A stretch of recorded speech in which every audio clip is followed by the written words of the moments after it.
Hey, what's going on, everybody? Time for some actual bullet farming. By the way, let me know if the volume mixing is good with the in-game volume and the music. Let me know if I need to turn up one side of it or something.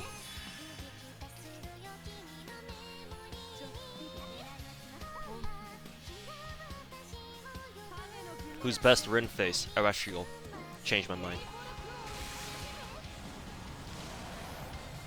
How were the Ivan rolls? It was a roller coaster. I still have to make the highlights for that. I'll probably start working on them tonight and put them up tomorrow on Monday my time. But it took me like around 1300 for MP5, which is actually very lucky. And then I tried diving for MP2 Anastasia, and then I got 3 USOs and 300 quartz. Not sure how that happens, but it did. So it was a roller coaster.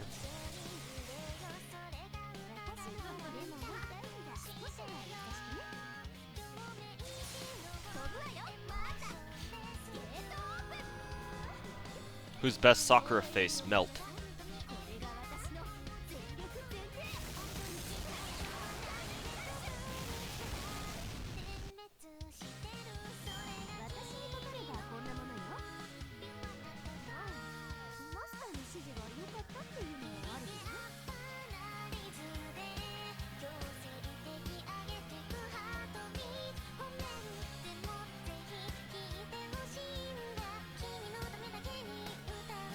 Who's best Tuhu face? Alice.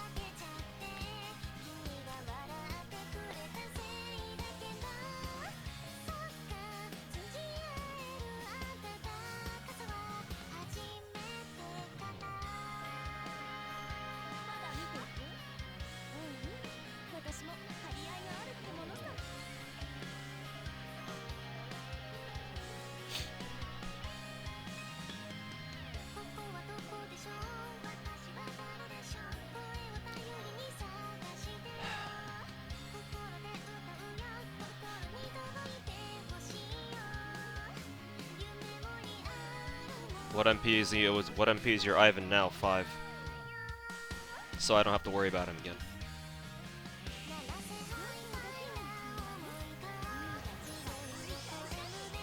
Had a bullet farming. Been bullet farming all day. Got a 10-run dry streak. Yeah. Last night I was on like a half an hour dry streak. It was like half an hour or 45 minutes. It was brutal.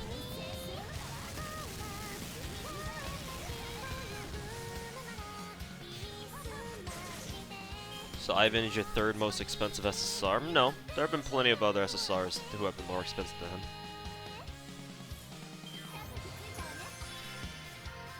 I mean, hell, even the first few times that I attempted instant MP5 SSRs, the first one being Jalter and the second one being Raiko, they were both around 1500.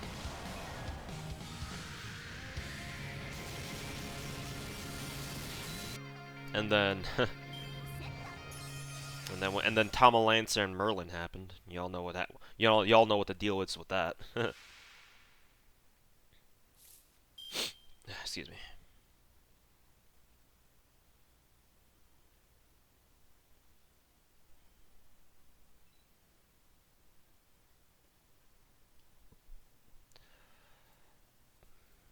Boop.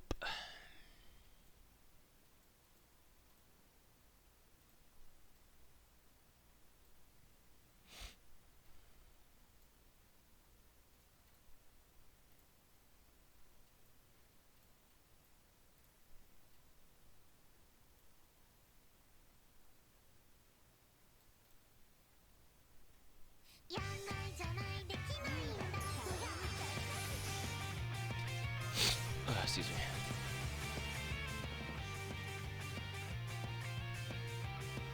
How's bullet hoarding going? It's actually been going a bit better than I think. It feels slow, but when I look at my progress, it's actually not bad. If I were able to spend an entire day doing nothing but farming bullets, I could probably farm like 200 in a day. Probably. No, actually, no, I take that back. That sounds way too much.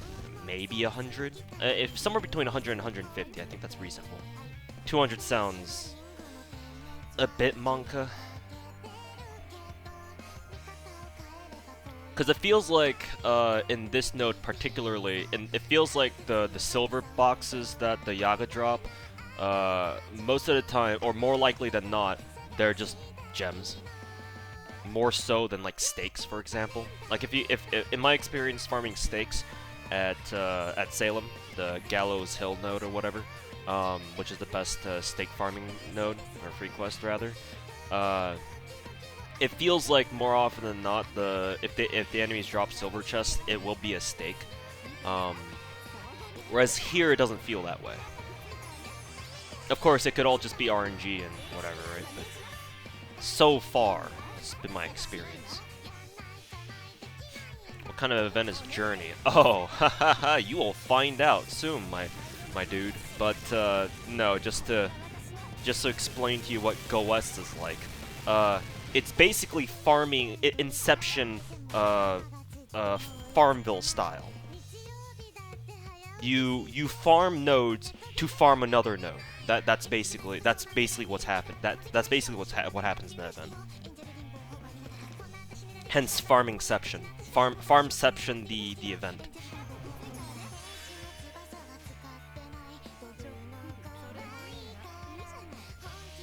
Doesn't sound fun. It's not. It's not. I mean, for hardcore farmers like me, we don't really mind because farming's our MO, right? But for most people who don't farm a lot, that's just pure agony. Hey guys, what I missed? Nothing much. We just started farming. That's really about it. There's no such thing as Dead Week. It's farming for stakes, bones, dust, and bullets week. Oh yeah. You get it. Yes, sir, you get it.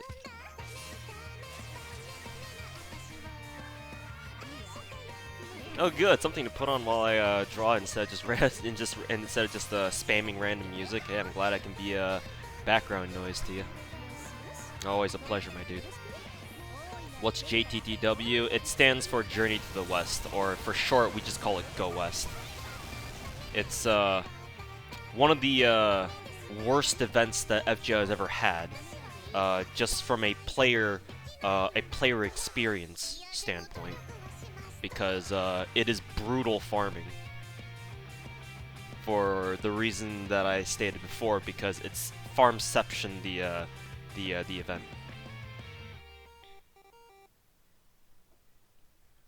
Is Ivan the Terrible any good? Well, if my Twitch chat from the last time I streamed is to be relied on for this kind of information, apparently MP1 Ivan is better than MP2 Drake. So make of that of what you will. I will say though that he certainly seems underrated, because just looking at his kit, he seems pretty decent, and coupled with the fact that no one really talks about him.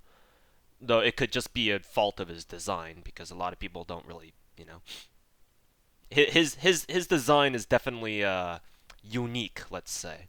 So yeah, naturally, maybe it doesn't really, you know, cater to a lot of people. You'd have to have like a special kind of taste to appreciate Ivan, admittedly.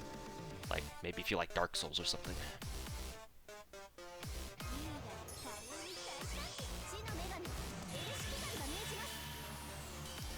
He a thick boy. Oh, damn, he thick. Oh, damn, he thick.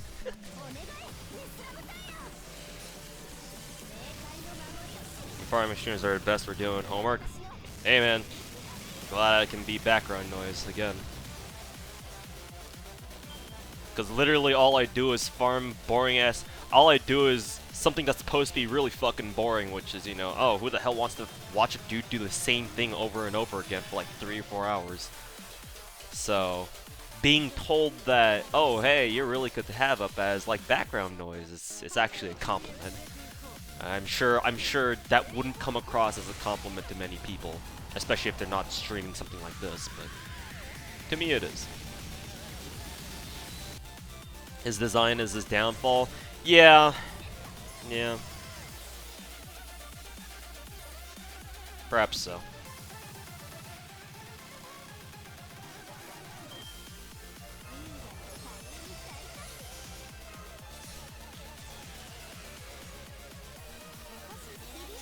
Love your content, man. Hope shit looks up soon. Yeah, hopefully so. We'll see what the next month going forward has in store. We shall see. Do I play R6? I have. I have the game. And I sometimes watch competitive. So I'm familiar with it. So that's why I always make, well, not always, but I frequently make Siege references in my videos. Oh, excuse me.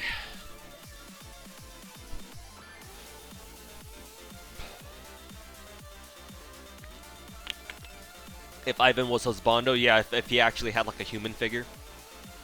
Definitely, definitely. Better to farm bullets over frost? Well, here's the thing, right? Typically how I go about farming materials is, I typically farm materials for servant ascensions first, because servant ascensions are important, because obviously the higher their level, the more stats they gain, right? So that's kind of important. And you can afford to work on skills later. Because leveling skills obviously takes a lot of materials, and so you're going to be grinding there for a while. So just short term, it's better for you to, in my opinion, it's better for you to farm materials in accordance with their ascension levels.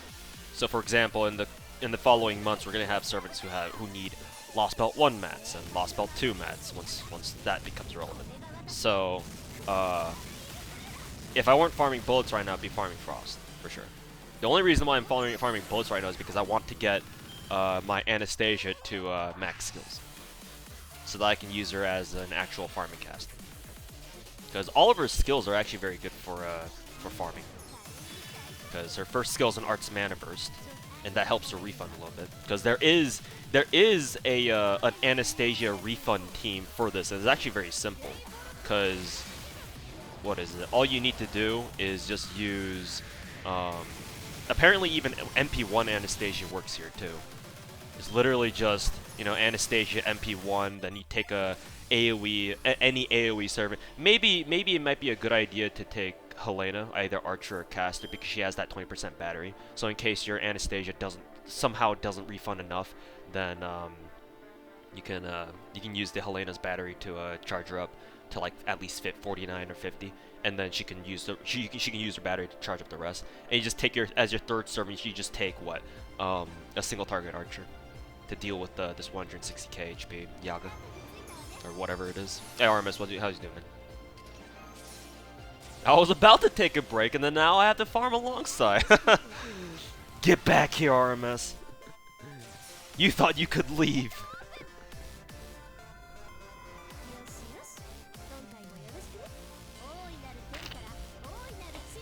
Yeah, I've now opened the stream up 6 times inside Google. It's both a good and bad idea. I would say it's more of a bad idea because I think that'll fry your computer.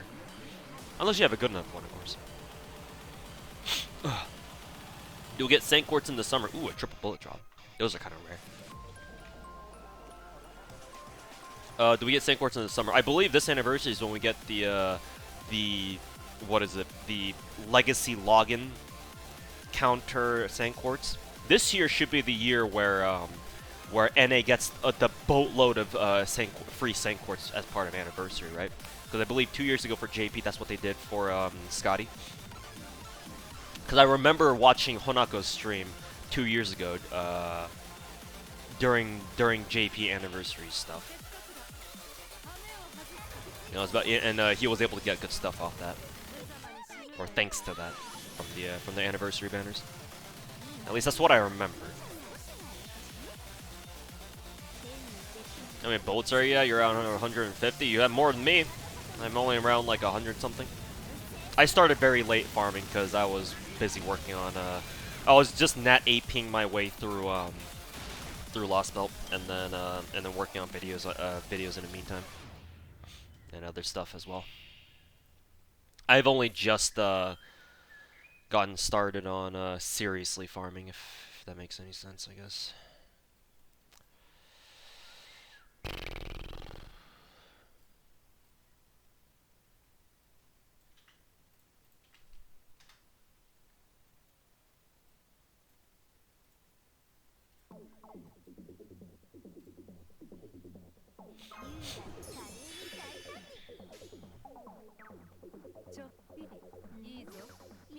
I'm hoping they give us improved gacha rates. I mean, it's possible. RMS is possible. Remember year 1 when they gave us the upgraded Saint Quartz pack immediately? JP had to wait until their 2nd anniversary to get their upgraded Saint Quartz pack, where $80 got you 167 quartz. But we got that year 1. So if they're willing to do something like that, they could be willing to give us the 11 roll and the 80% rate up for this anniversary. We'll just have to see. That, and now that we know Mr. 2's on our is in charge of NA Lost Belt as well, and he avidly seems like he wants NA to get as much early shit as possible, unlike fucking Shiokawa. And the fact that Mr. 2 even bothered showing up for a for one of our Chaldea broadcast things is quite telling, to be honest. Because Shiokawa sure as fuck didn't never bothered doing that shit, you know? We'll see.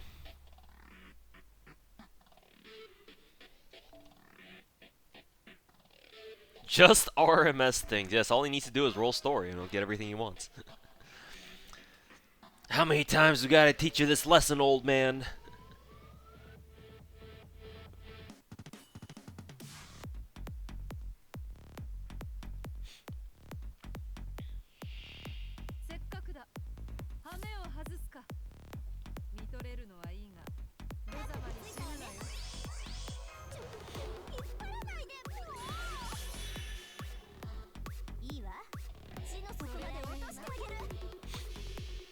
Is Salieri a support in any way, or just a weird AoE farmer? I'm assuming Advent Adam, you watched who was Soberoni's review on him.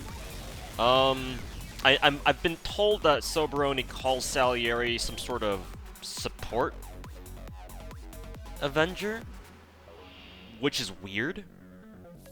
He's just more of a straight up AoE guy, because the thing is that yes, you can technically call someone like Sally a quote support because of the arts debuff resist that he has on his MP. But the fact of the matter is that it's kind of awkward calling something like that a support skill or a support effect, because the thing is that in FGO, right, because it's turn-based, if you want to be truly called like a quote support server, you need to have effects on your skills, because you don't need to like give up your turn to use skills, right? That's not how FGO works. FGO is a turn-based, so you can use as many of your skills as you want when it's your turn. But when you have an MP that has a support, has like a quote support mechanic on, or a support effect on it, tied to it, right? That means that you have to use your MP, which means you have to give up your turn. So it's not exactly what I would call like a full-blown support effect in the context of this game, because if you give up your turn, you can't do anything else, right? You just have to go with what you've done, I guess, if that makes any sense, which is use your MP and then you know, whatever else follows after that. And like, maybe if you build like a janky ass fucking arts team around him, maybe, but that means you would have to take double arts DPS, which is not ideal, because it's more efficient in my experience to build an arts team with around 1 DPS and then two casters. Because you want to arts teams you want to maximize the efficiency with 1 DPS and 2 casters. The moment you have 2 DPSs, 1 caster can't support them both, unless one of them is like one of your DPS is like a flex, I guess. But I wouldn't call Salieri a quote flex support or a flex DPS or hybrid DPS. That doesn't really, I don't know. That seems a bit iffy to me. So for now, for all intents and purposes, I'm more inclined to call Salieri some sort of weird AoE 3-star farmer. Like, I mean, he is an Avenger, so at least he'll be good against Berserkers in case you run into any of those. But otherwise, why do you use sermons with such long NP animations? Because I can, because I want to use them. That and Ishtar is kind of the best for taking out that 160k Saber dude on wave 3. So once I farm enough bullets to get all of Anastasia's skills to max, I will probably switch over to using an Anastasia refund team. We'll see how that goes. Hey, Taboo Hunter, welcome back. I just used Paracelsus, double Paracelsus. You actually have somebody on your friends list who actually puts up a support Paracelsus for you. Must be nice. But no, that works, yeah. Also, it's a good thing that you mentioned Nidacris, because these Yaga, so just a PSA for chat, I've been told this by the deep dark secrets of Farmville, but these Yaga have a very predictable death rate. They're not as low as like skeletons, but it's still predictable enough where if you have Nidacris at overcharge stage 2, so 200% overcharge, and max skill level 1, she will insta-kill everybody. Guaranteed. Or at least it should be. So one of the teams that has been going around among our whale group lately has been Edison and then double Nidacris. Or Edison with who is it? Super Scope Nidacris. Because Edison can give, can give his third skill to Nidacris, and then she can use that to insta-kill everybody in wave 3.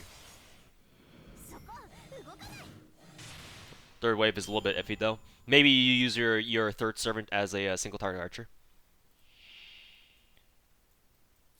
That's what, who was it? It was either a Karu or a Zealot who told me that. That insta-kill, Nidacris insta-kill should be reliable here. We'll see how just how reliable it is, though.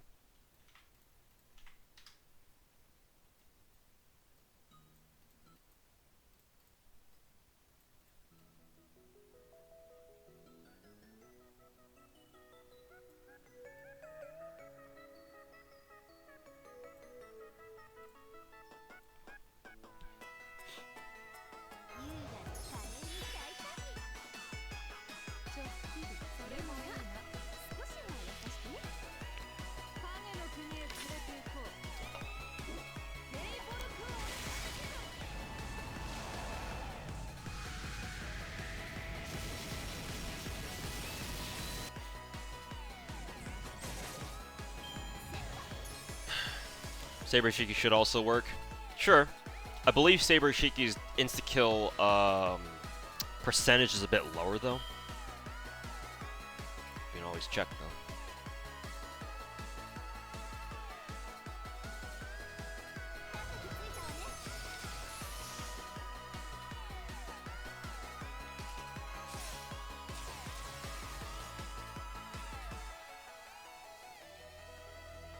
No, Nidacris is actually lower, because hers starts at 50%. It's her first skill that makes her insta-kill more reliable, because at 100%. But then again, Saber Shiki also has her Mystic Eyes, which should also be 100%? No, it's not 100%, because Saber Shiki's Mystic Eyes are weaker than Assassin Shiki's for whatever reason. Yeah, it's 60 to 80. So Nidacris has a stronger insta-kill skill, but her overcharge is weaker. At Saber Shiki's also skills from like 60 to 100%.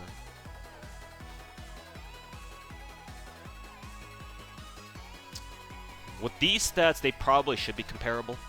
So I suppose if Nidacris works, Saber Shiki should also work. But you guys can test it out, see if that works for you. Yeah, the problem is that Saber Shiki doesn't have an MP battery, so you have to figure out. You'd have to bring another wave clear, whereas Nidacris could just slap a scope on her.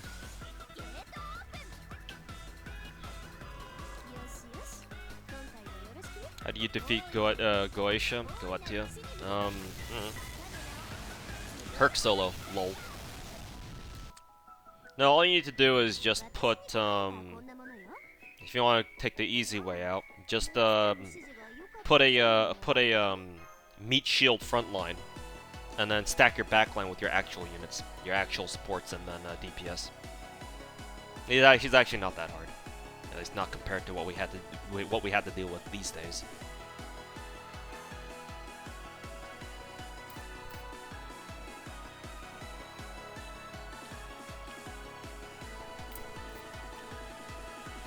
New player here. Does a Nidicrus auto insta-kill only work for bronze enemies? Certain bronze enemies, yes. It only ever works against bronze enemies, typically. And even then, not all bronze enemies have the same insta-kill stat, if that makes any sense. Because the way insta-kill works in this game is very complicated. It has to be because otherwise, if it wasn't, then insta-kill would be the most broken thing in the game.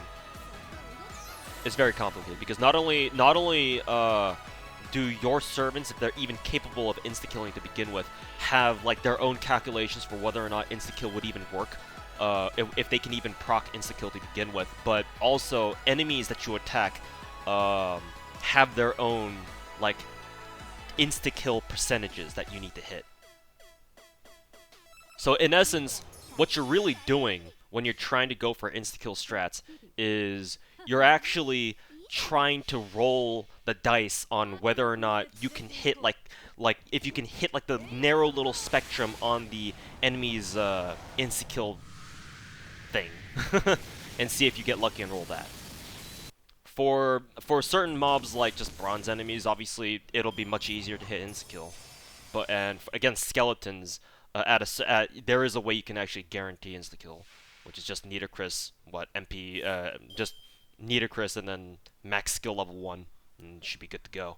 But for any enemy of not bronze, it's no longer guaranteed. And you just kind of have to roll the dice at that point. And then against actual servants, well, good fucking luck with that.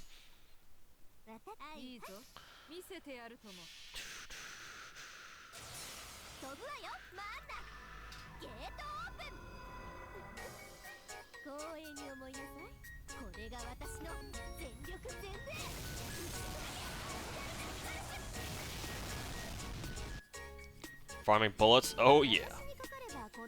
Oh yeah.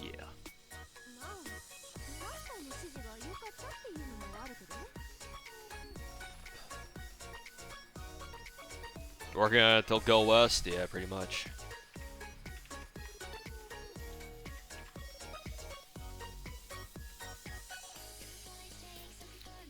Isn't it a double-edged sword? Is Nidicrus MP looping viable? Well, that's the thing, because she can insta-kill, Nidicrus is not typically used as a looping servant. Both Nidicruses, both caster and assassin, have that problem where they inflict insta-kill before they do their damage, which is bad because that disqualifies them from being arts loopers.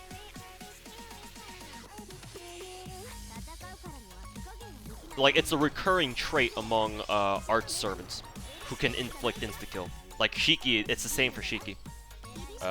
Both of them actually, because if they do land insta-kill, it lands before they do their damage. And then incidentally, for somebody like King Hassan, he does damage first and then insta-kills, because fuck you. So no, Nidicrus is not really used as an arts looper. Because if she happens to, if you set her up as if you can, the sad thing is that both of them can be used to be arts loopers. They can be, especially Assassin Nidicrus. The problem with them is that if they land insta-kill first, well, there goes your plan of trying to make them refunders or arts loopers. I want to say it's an intentional, it's an intentional design choice by DW. But who knows? Good luck with Napoleon's mats, by the way. What does he need? Right, he needs lots of bullets.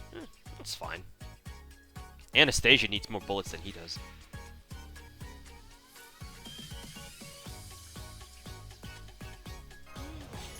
Was there a servant you couldn't whale for? OG Christmas 3 years ago.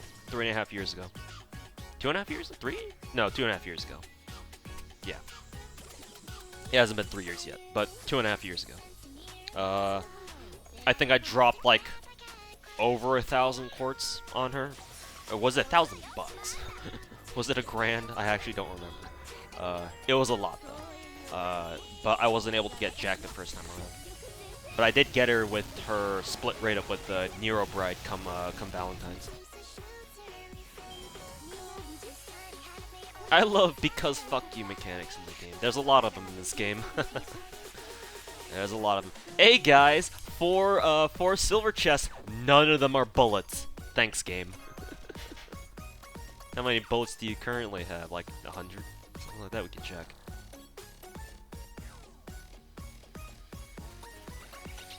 His Nero looping was amazing during Valentine's. That's only because you're fighting against servants and enemies who you can't really insta-kill. Like, it's very rare you're going to be able to pull off insta-killing on any of them because they're servants, right? So that's why it works. If you're going up against servants, then yes, Nitocris does actually have the potential to become a looper. She just needs to hit arts crits, though. And then she'll be able to make use out of it. She just keep looping over and over and over and over. Then assuming you get perfect RNG, of course.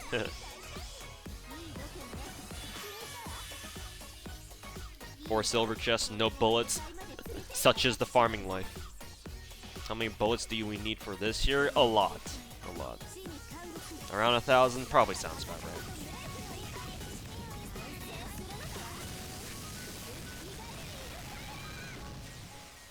Who's better for mash, normal or Buster mash? Normal.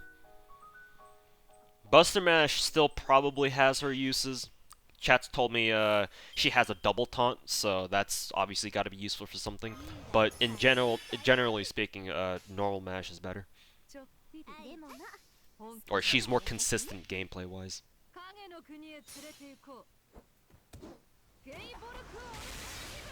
So there you go.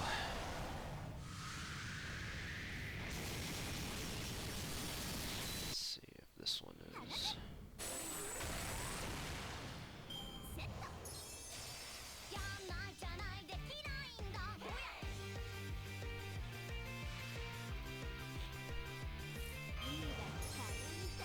It's a warm and familiar place here in Bullet Hell, yes. This is what they mean by when hell freezes over.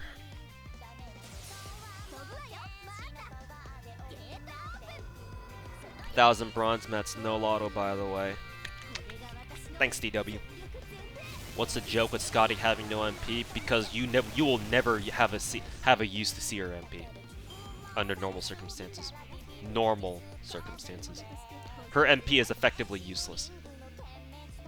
Because in the context in which most people use her lately, or ever since she was a fucking thing in this game, you will never need to use her MP. Do you watch any YouTubers? Aqua, Fubuki, those two mainly. But I also like watching clips from Okayu, Korone, Suisei.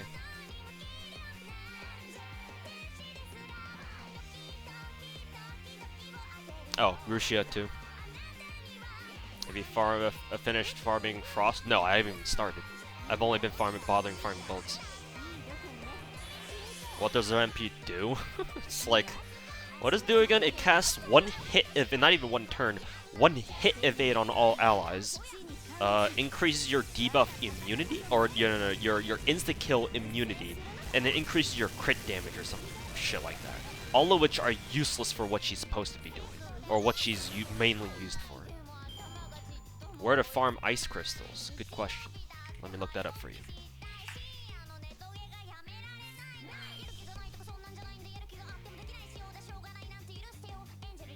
Yaga Moscow, if you want to farm Frost by itself. However, if you want to farm for multiple materials at once, do keep in mind that there are certain nodes where you can farm Frost alongside another material. So technically, I've been told that it's more AP efficient to farm for materials like 2 at a time at those certain nodes where you can get both Frost and something else. But personally, I prefer farming materials 1 at a time. It makes the progress feel like it's going faster. Just personally. But if you're only interested in Frost, then you're looking at Yaga Moscow, 45% or something like that.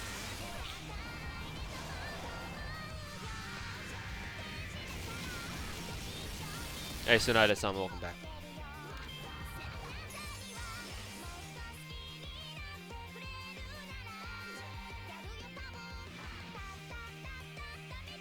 Having a waiver, Castigill, Hans, and Shakespeare, which supports do you recommend rolling in the future? Just Scotty? I mean, if you want to future-proof yourself, sure, yeah.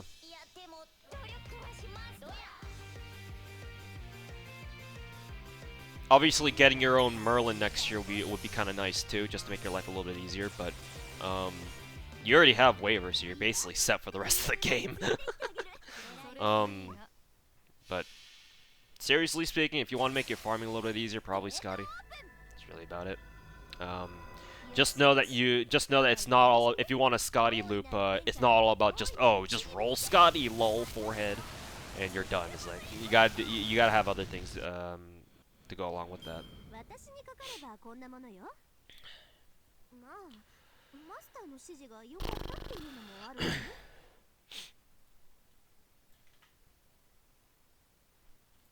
Let's see if I can play this song.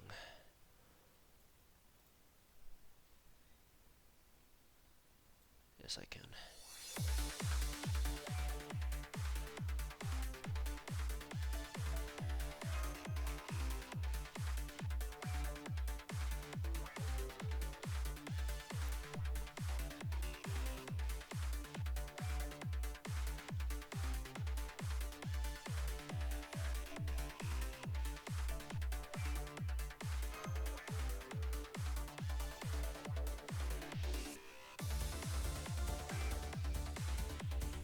How do whales farm bond? You're looking at it right now.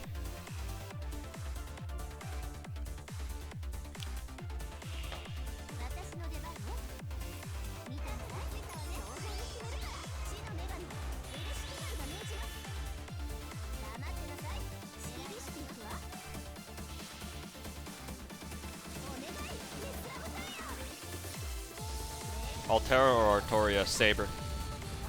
Artoria. She's better for farming. Because Altera doesn't have a mana burst. And she doesn't have a battery either.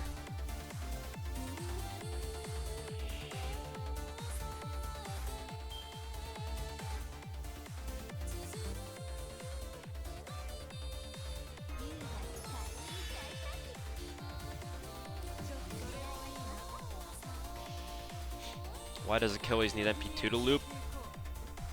I believe it's because he doesn't have his own MP generation rate buff. I think. Maybe.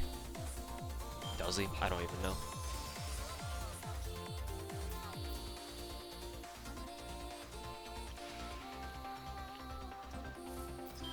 He does, but it's one turn. Yeah, then that's why.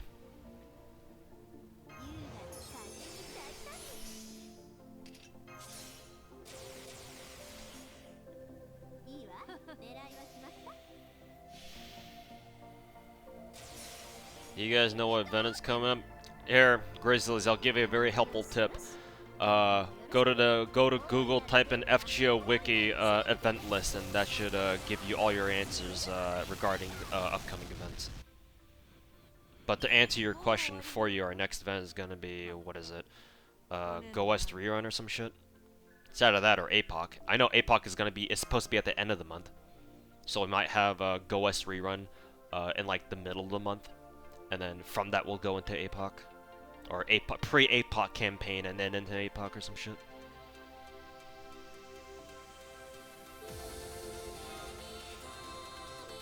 Just got a Wales friend JP account with MP2 Jack and Scotty. Any tips? Find a Berserker lot.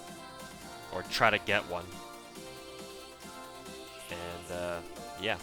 Get his third skill to level 9, and there's all your farming needs taken care of, Kappa. Now, obviously, it's a bit more complicated than that, but If you have Scotty, if you got an account with Scotty, then you're already off to a good start. You can skip the story of Sunzo. I mean, it's just a random ass event, so you can skip it if you want.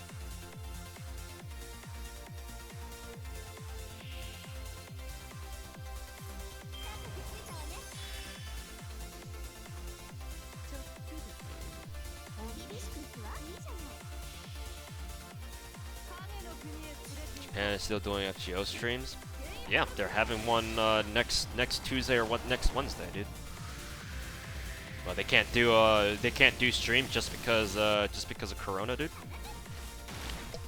All they need to do is not make it public.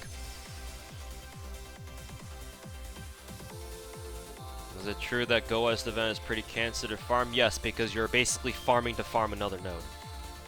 It's farmception, the event. So if you're not a fan of farming in FGO, you're gonna fucking hate this event.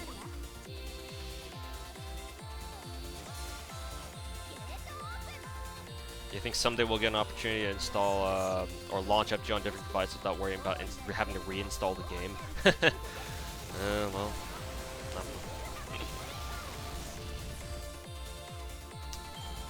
Will we? That's a good question. Because I sure as hell can't answer that.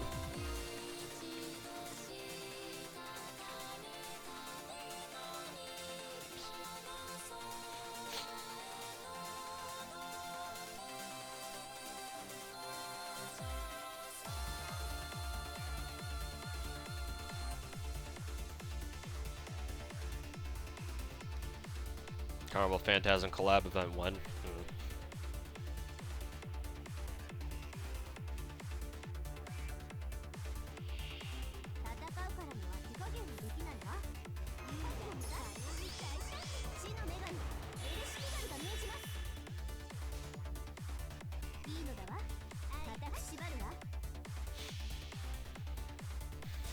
What if Carnival Phantasm is a lost belt? Hey guys, here's a surprise lost belt we had. We're gonna add here towards the very end.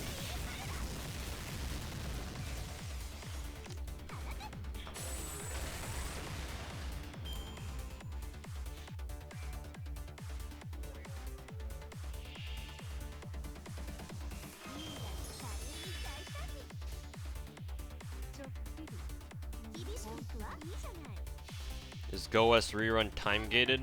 It might be. I don't remember.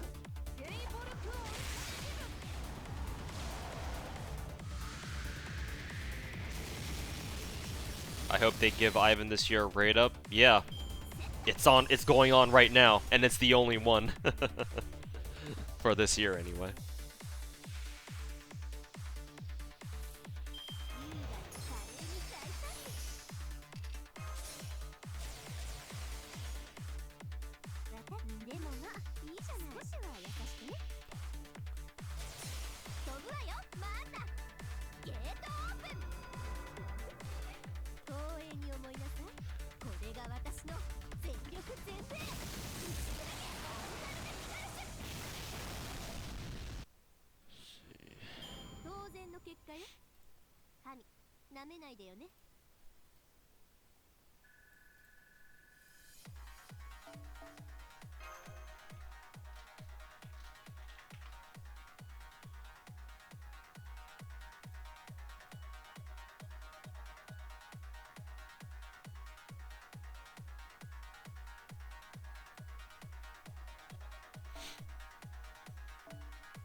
I think so, Ace. Yeah.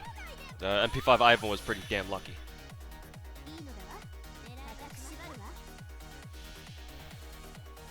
You think you're ever gonna do a solo video for any of the Lost Belts? If you're talking to me, then I don't know. I've kind of graduated from doing solos for the most part. Like I know I did a few of them in the past, but I figured that that's not really my area of expertise. Well, I can do them. I know what goes on in them, but I think I'm more suited to making just like how-to videos and such.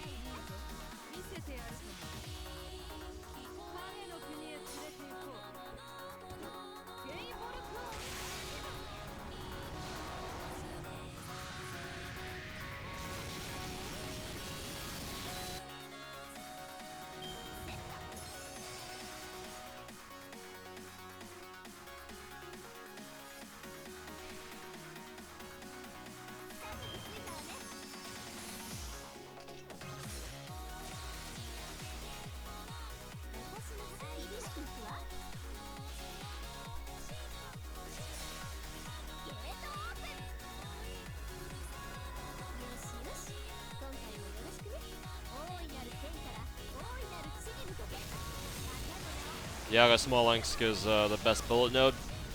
Statistically speaking, yeah.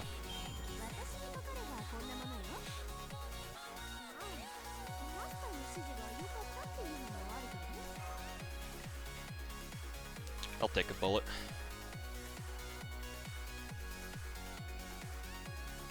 No more steno meme videos then? Well, technically I still need to make a how-to on her.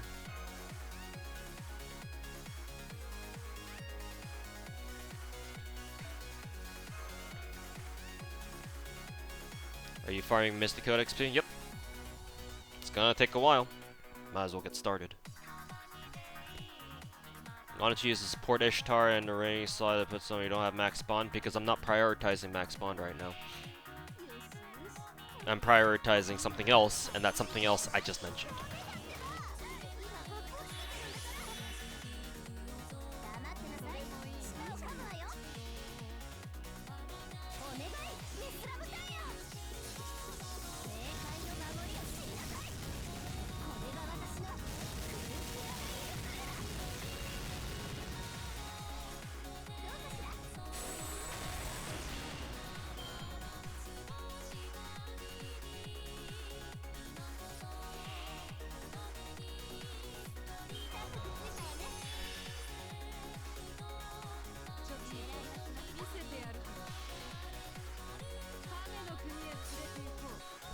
Anyone know the downsides of a Skander? Yeah, you're not really gonna use him outside of farming.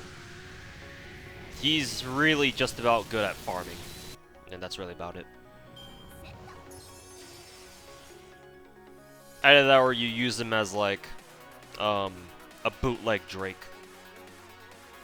Pretty much. That's his problem. He's very one-dimensional.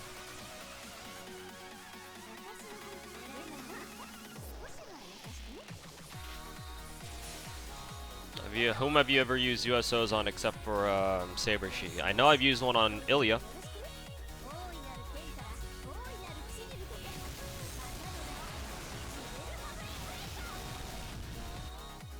I've used one in Ilya.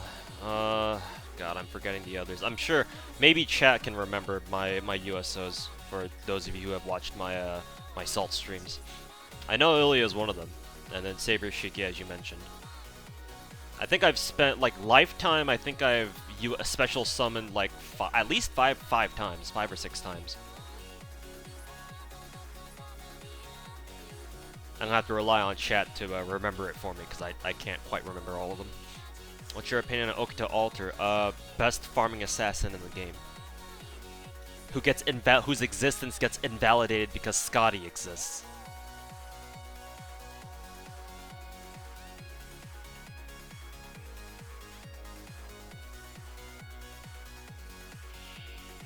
Holy crap, 50 USOs. Oh, well, I mean...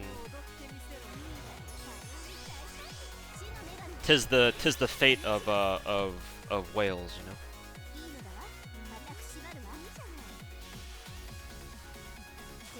Apparently a USO summoned Kiara as well. Kiara, I think somebody also mentioned Hokusai. Just got your first Rainbow Spark just the last night. It was Arjuna, oof. I'm sorry for your loss. Any tips for USO farming? Hope you don't get them.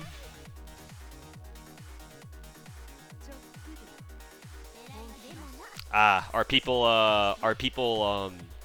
unaware? Do they lack critical information about my Okta altar being an assassin joke? YouTube chat lacks critical information. Pepe laugh. I know she's not an assassin, like Rio said.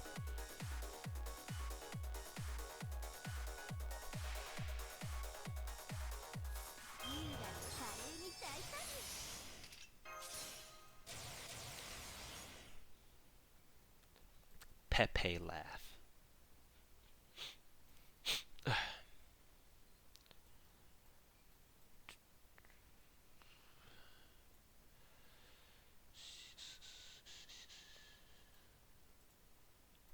Let's take a look at this playlist.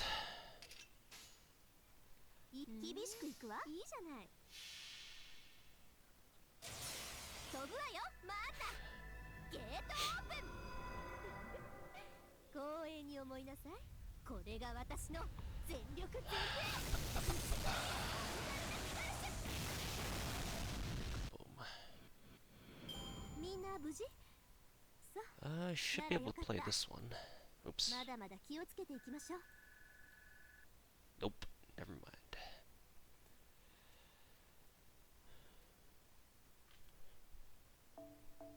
Oh, there's a bullet at least. Go back to my music file or something.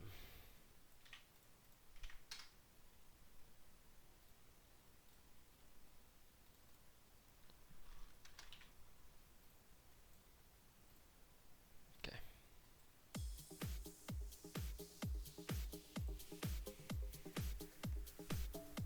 Is Da Vinci any good? She is technically useful for challenge quests. Because 50% battery, debuff immunity, and a guts. So, and what is it? NP charge, NP and HP recharge over time. Regen for 3 turns. So she's actually very, she actually has a lot of sustain going for her.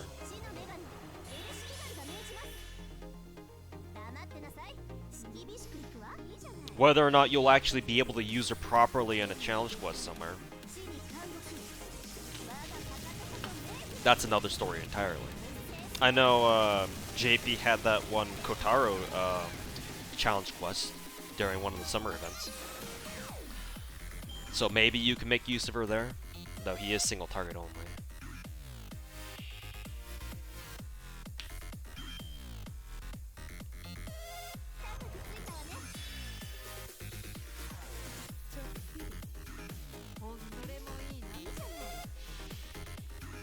Yeah, and Da Vinci also gets an MP buff pretty soon.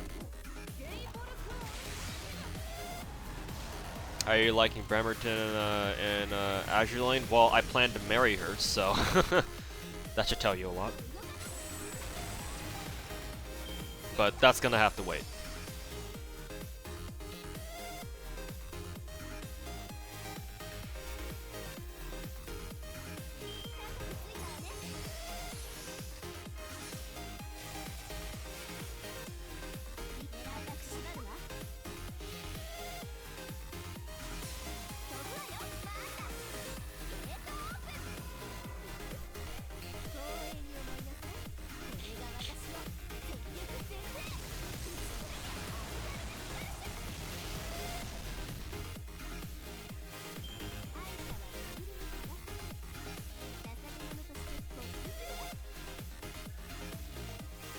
Oh, nice. 2 bullets.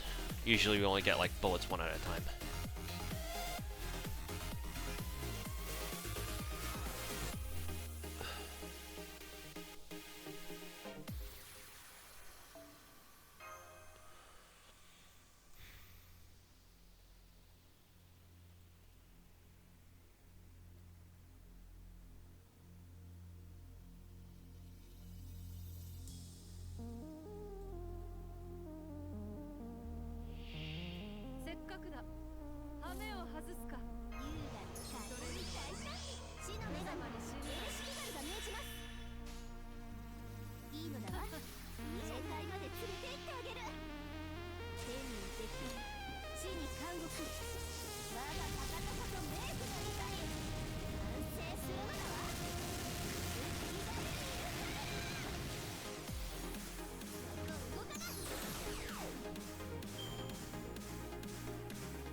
Yeah, the FGO JP stream should be in 2 days.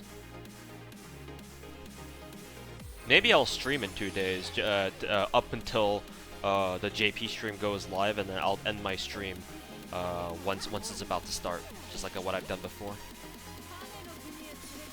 Should you roll for a Sherlock in the future event? You mean the Sherlock the murder at the Kokuretsu-zan, or whatever the hell that event name is? Well, he's not necessary, but he can make certain challenge quests a lot easier for you. Because his MP is very unique in the sense that he gives both, I believe, Invul Pierce and Defense Pierce. So yeah, he's like one of the only people in the game who can give your party Defense Pierce as a support skill. And that's very rare. He might even be the only one in the game who has that kind of thing. So what people oftentimes do, Ro in my YouTube chat should be familiar with this because he's one of the TA runners. What some people do to cheese challenge quests is they'll purposely MP5 Sherlock and then leave him at level 1. So all they do is just give him scope or something, and then he just comes in, pops his MP, and then dies.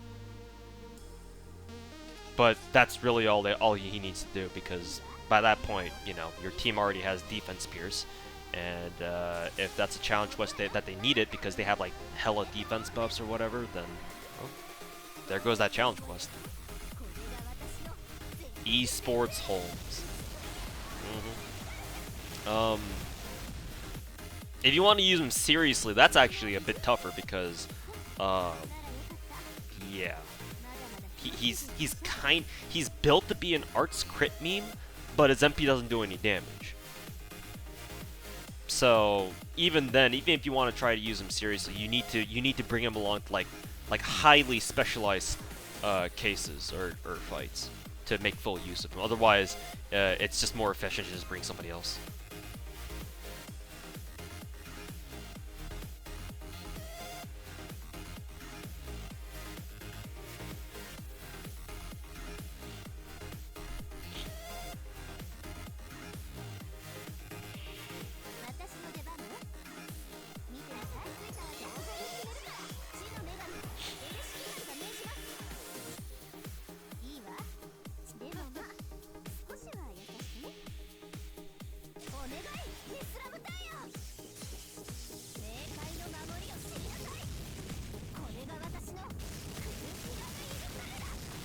Your next grail should be Geronimo. No.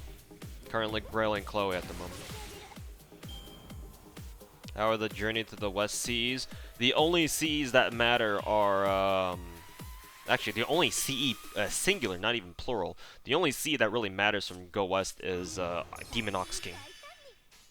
Or Ox Demon King, or whatever the fuck NA calls it. That sea is actually very, very strong. Because you've seen me use it a little bit during certain challenge quests, and that's a CE that you give somebody where as soon as they come into the field, they give everybody on the team 15% buster buff for 3 turns. It's extremely powerful. Well, it's not like extremely powerful. It's not game breaking or anything, but because it's only just 15% buster buff for 3 turns. But it is extremely useful. Actually, that's the word that I'm looking for. Useful, because it's one of the only truly support Cs in the game that isn't the Bond C.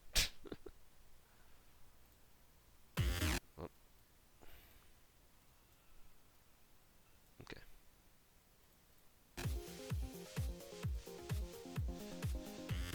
If you guys watched my my 3-turn Neurofest 2 Gilgamesh fast clear, that's the CE that you see me use before the battle even starts, where Waver has it on, I think, and it gives the party 3-turn buster buff for that's 15%. Yeah, that's that CE. So honestly, if you can come out of Go West with a copy of Demon Ox King, that's great. because you can use that for setups.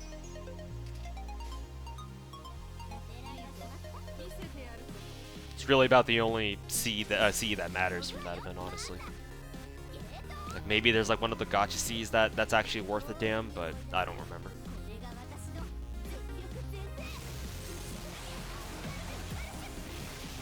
Yeah, maybe so, Armus.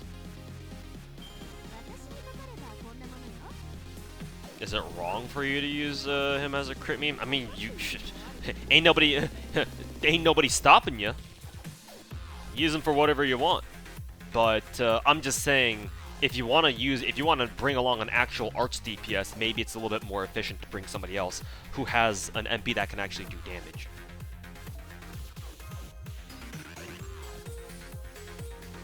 But hey, if you want to use Sherlock as an arch DPS, go ahead and knock yourself out. Ain't nothing wrong with it.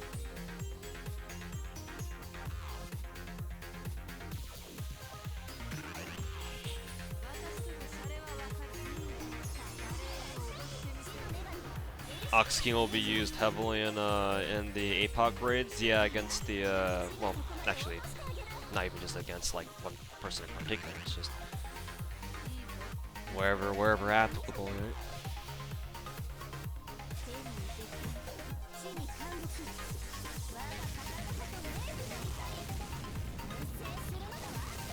Three great heroes.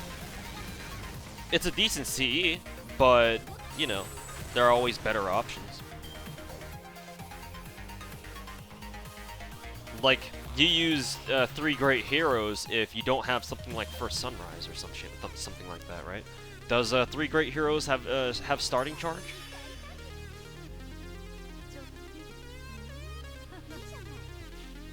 How do you play FGO, on Nox or on a tablet? I play on a tablet, my dude. Right here.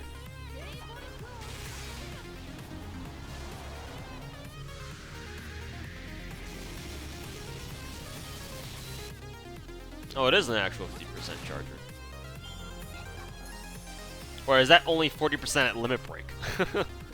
If it's only 40% at limit break, that's kind of bunka. It better be 50% when at limit break. I hope you're only saying 40% because that's its non-limit broken.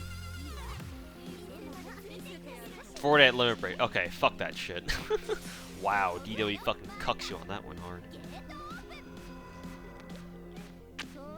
Yeah, fuck that shit though. I mean, obviously it'll still be useful. Because I think, what, Fortress of the Sun that we got during Gouda 2 is also 40% at limit break. It's not useless, it's just, you know, waiver is a thing, you know, so. I suppose if you, like, plug suited in, like, Merlin or something, maybe it'd be worth something, but perhaps so.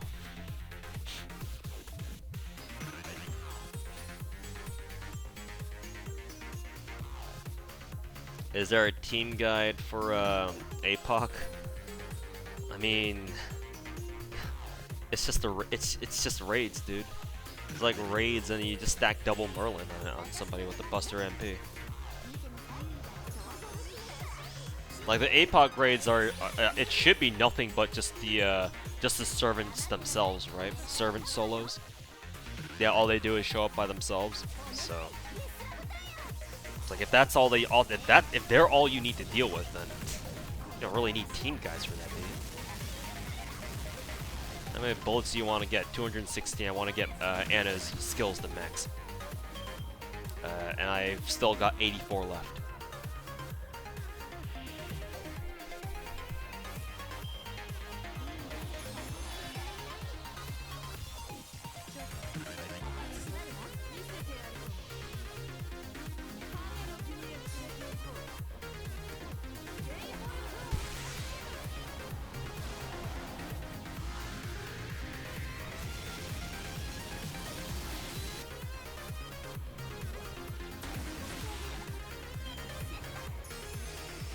What was your first MP5? Waiver, I think. Pretty sure it was waiver. And I never intentionally rolled for him. He just kind of became MP5 all on his own.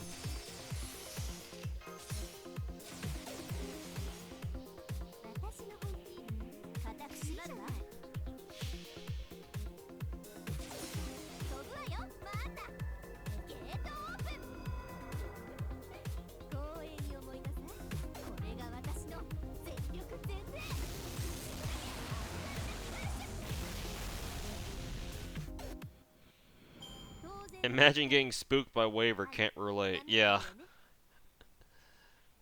Good old times during year 1 FGO where when there weren't very many servants in the pool, right?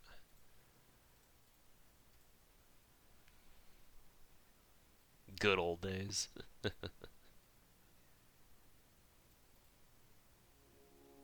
and round and up and down again. Recklessly pretend this is working. You and I, almost every night, having the same damn. Is Archer Guild worth it for a free to play? Well, there are 2 of them. If you're talking about the 3-star one, actually even then 3-star Archer Guild is actually very fairly powerful. Um, but 5-star Guild, yeah, definitely. He's strong, very strong. FGO Boomer Tuhu is my favorite Tuhu. Bold statement.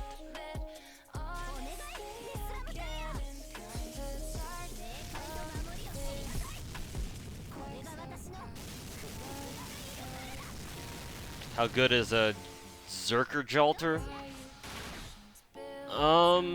Not really that good, if I recall correctly. Um, she's one of those. She has her uses, but I believe other servants kind of overshadow her a little bit. Can a new Lost Belt caster Arts Loop? Well, there are 2 of them. I'm assuming you're talking about Anastasia because Avis Bro can't because he has a Buster MP. But yes, Anastasia, she can. It depends on the situation, your support team, but she can.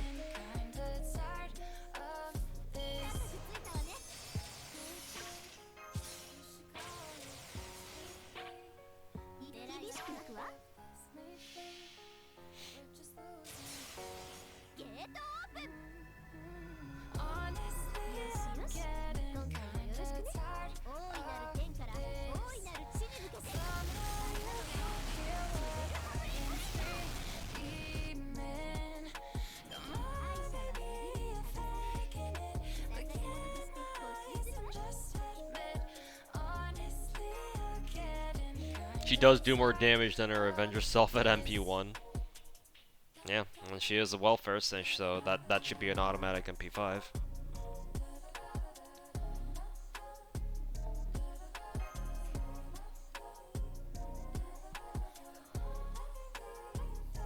Can Tesla substitute Archer Gill in overall use? Not really. Not really. If you're going for their gimmicks, then Gil is just a straight up better version of him, of Tesla, because Tesla's usage against servants is more restrictive. The only thing Tesla has over Gil is what is it? Would have to be his battery. It's really about it. Because Tesla has a 50, whereas Gil only has a 30. So I guess you could argue that Tesla has better setups thanks to that 50, but Gil, you can use Gil perfectly well in setup teams because of his 30.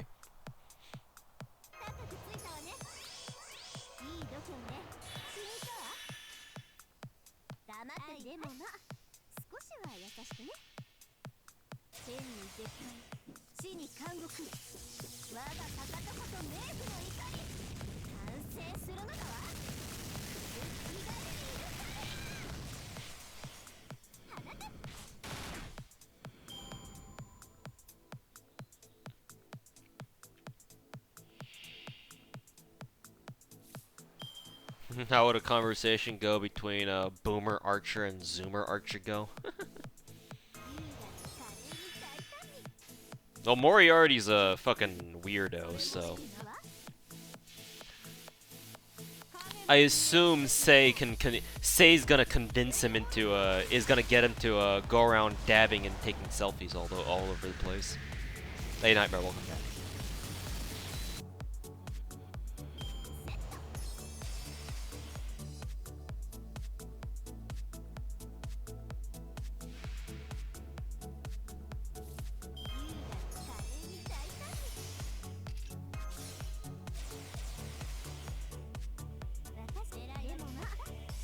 How'd you like LB1's story? It was good.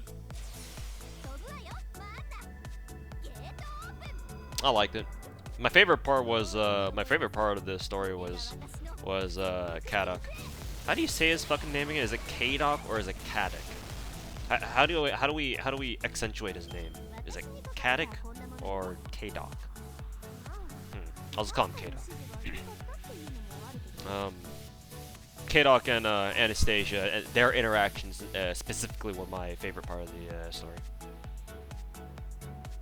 Did you NTR Kadok good, sir? Well, I did summon Anastasia MP1, so.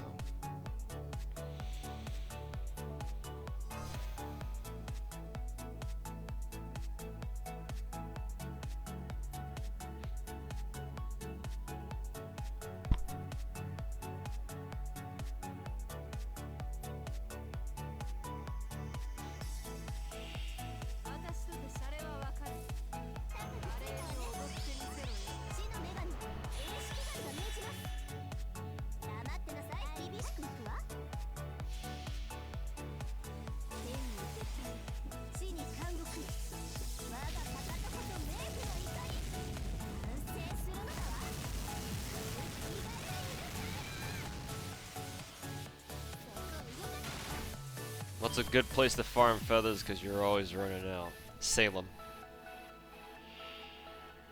One of the free quests in Salem. What you're looking for is Town Hall.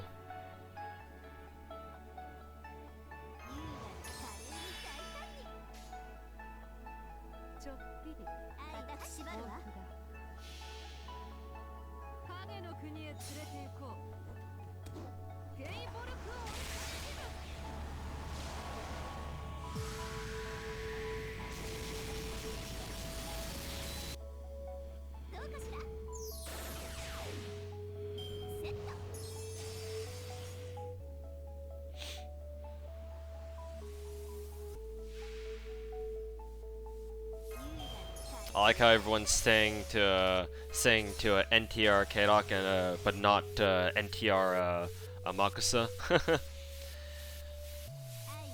And that, ladies and gentlemen, is what we like to call double standards. Better than farming bountiful seas.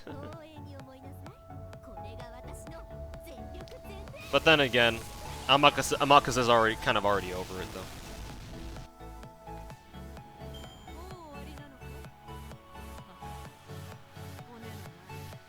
That and people tend to conveniently ignore the fact that the Anastasia you summon is different from the Anastasia that Kadok summons. But people love their NTR memes too much, so, you know. Oh well, what are you gonna do? Why is Ereshkigal's MP so weak? Because her base damage is fucking pathetic.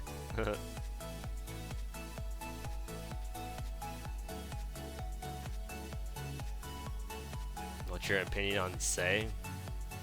Can you work at a top tier level? I don't know if she's top tier.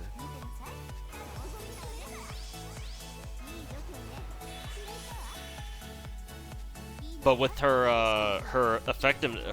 what is it? MP overcharges that makes her effective against like what, neutral or some shit. Neutral evil or whatever.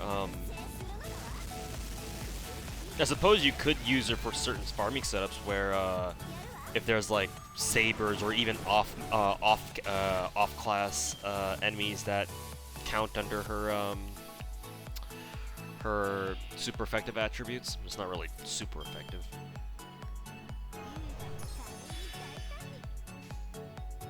Because she is AoE and she has a charisma, I think, somewhere in there. So again, she could be used for some stuff.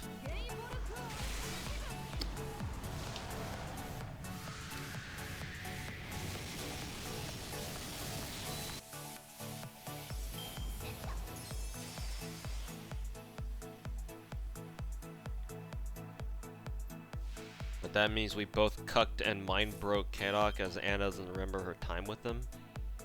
I don't think you've read enough Dojins, have you? Or maybe you've read too much of them. I'm not sure if that's how it works.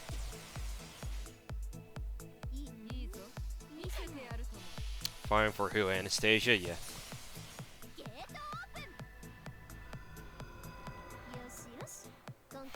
What prayer do you have to do to acquire Siliary? Pray to your bank account.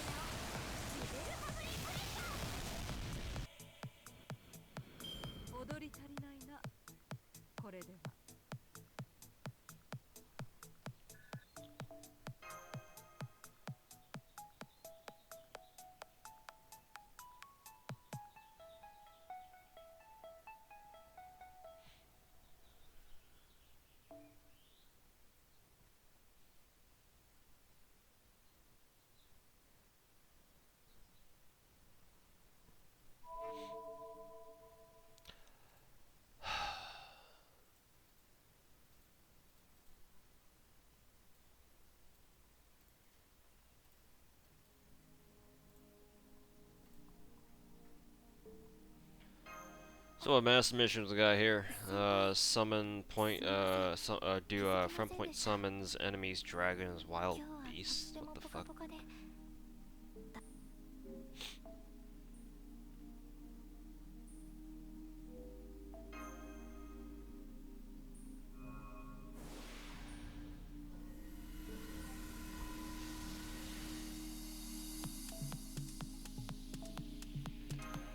How many more bullets do we need to farm? 83? Oof.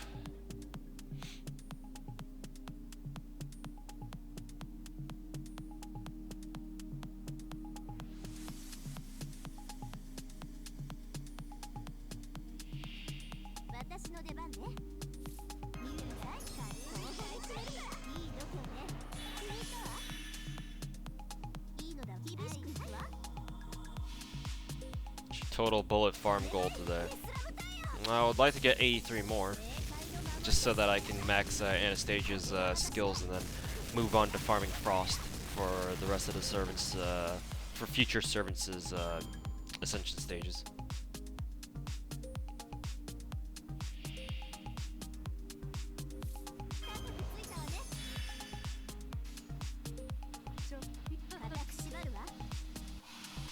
We'll see how far I get with the time that I have left, though.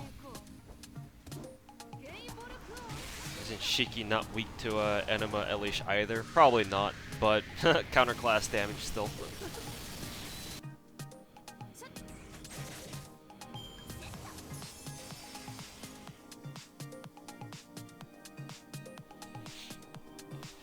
How many frost? Let's see, how many frost do I need? 2, 10. I need 10 more for ascension stages, and actually that's about it. The other ones I'll have to, the other frost, maybe once I'm done with Jarcher's frost and Scotty's frost, I'll move on to work on Octa Alter's frost. She only needs 24 for her skill levels, so that's actually quite convenient. Do you play on PC? No, I play on my tablet. As you can see right here.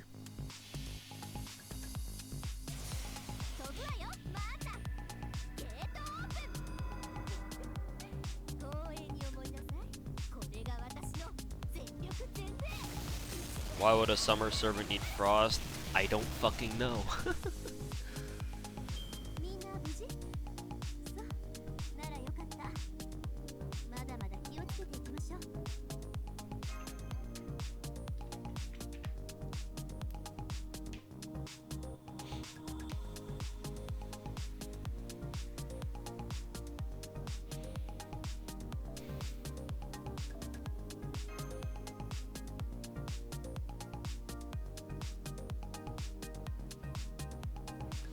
Why do so many people think we would play on PC? Well, most people know that you can play FGO on an emulator, but most people still don't, because either they're not familiar with emulators, or they don't know how to use it, or they're scared to use it because they've heard that emulators can give you viruses or some shit, so they don't even bother. And most people, the reality is that most people don't play on tablets or emulators; they just play on their phones. And for a lot of people, they don't have good enough phones. They play on potato-ass fucking phones that take like a minute for each loading screen. So whenever they come into stream and see quality of FGO kind of like this, then yeah, they're gonna be like, oh, are you? Are they just they're gonna make the assumption, oh, you must be playing on PC somehow.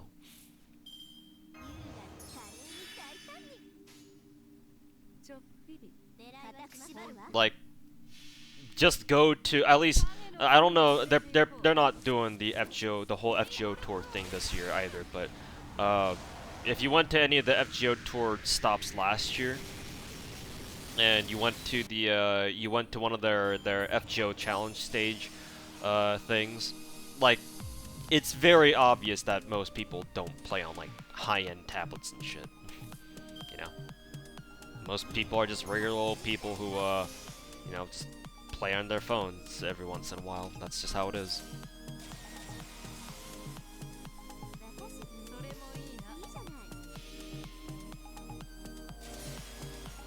Why are you using Arish for a Saber Wave? Just because I can.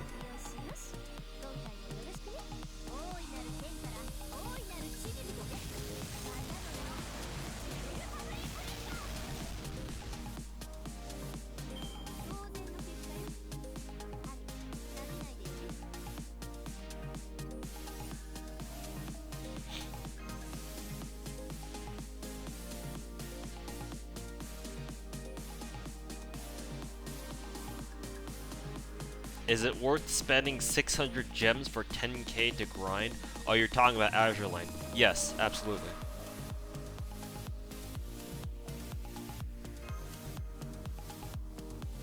Absolutely.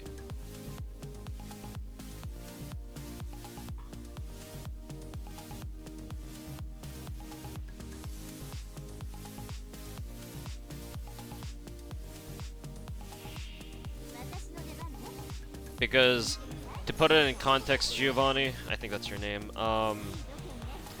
if you were to try to buy oil directly from the oil counter in Azure Lane, you can buy 2 oil packs directly from the oil counter up at the top of your main menu screen. For the first 2 purchases will be for 50 gems each.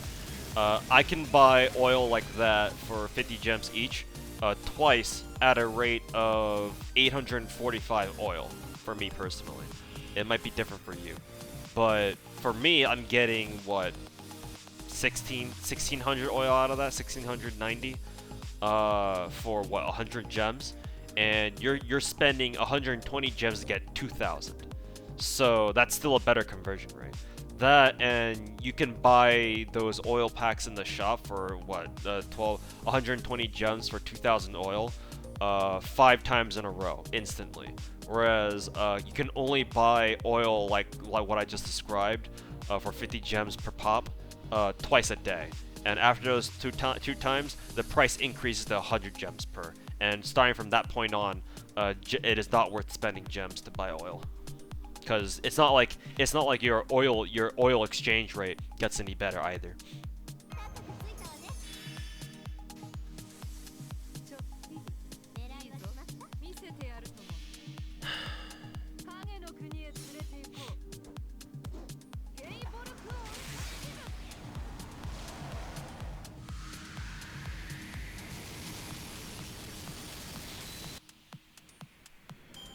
Bullet farming going well? It's been going a tad slower than I would like it to, but we're still making progress, yeah.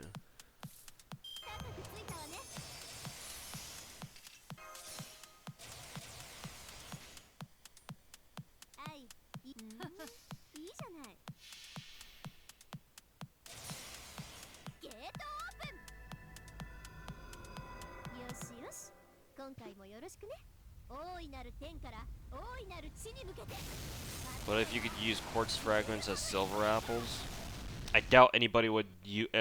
Most people would bother using it that way in the first place. But I'm sure some people might. Okay, can't play that.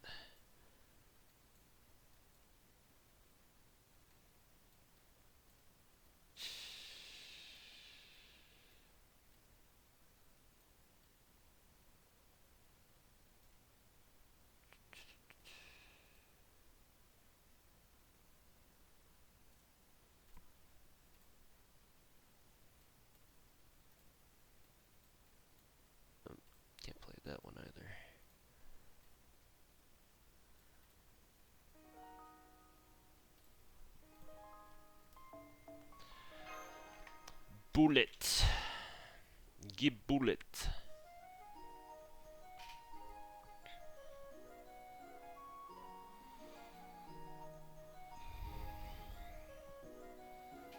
How many servants do you have you maxed? In terms of what? Levels? Skills? Bond? There's a few ways that you can max servants in this game. If you're asking just servant levels, I have all of them max level. Ignore the ones on the bottom. They're just spares. Bond? I think my total count is up to like 150 something. We can do another head count right now, actually.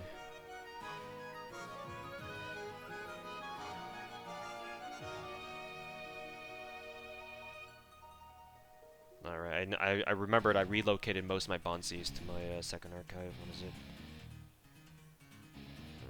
1, 2, 3, 4, 5, 6, 7, 8,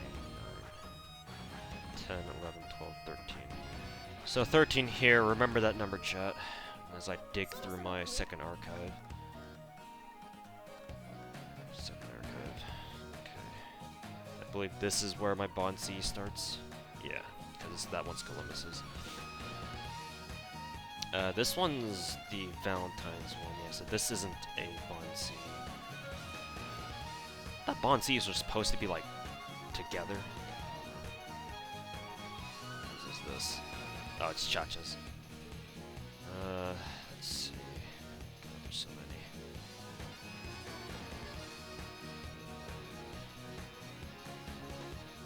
So, it's 7 rows of 7, right? 6. Wait, 1, 2, 3, 4, 5, 6, 7, 8, 9, 10, 11, 12, 13?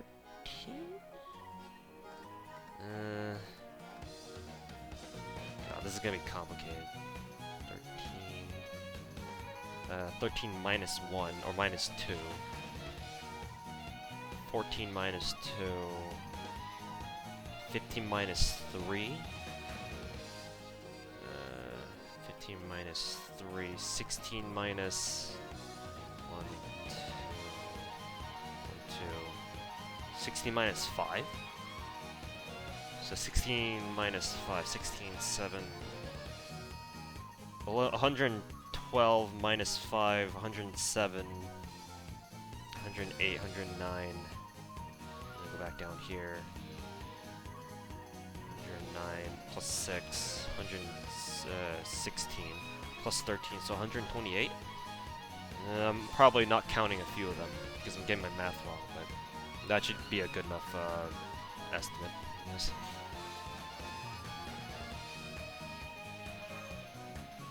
Wouldn't it be easier to organize servants by bond level? If you can do that, which you probably can. I've always counted my bond max bonds by just counting their craft essences.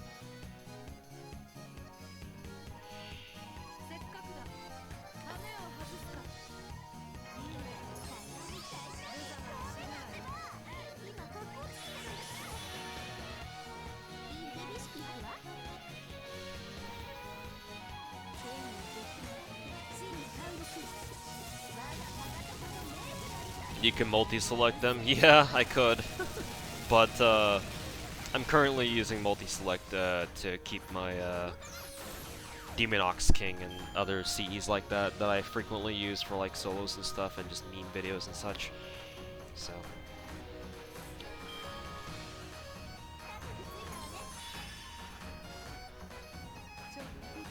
177 needles are horrible. Needle farming was actually not that bad. At least not in my experience. It actually went by pretty quick. Columbus is max bond already? Yeah.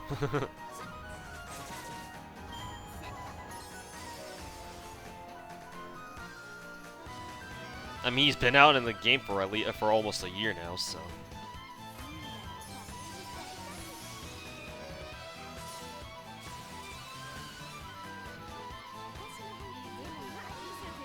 What servant do you want the most in the game? A Korean servant, but is it ever gonna happen? Probably not. Does bone farming ever get easier? Yes. It's been easier ever since they were part of lotteries, and they still will be. So, there you go.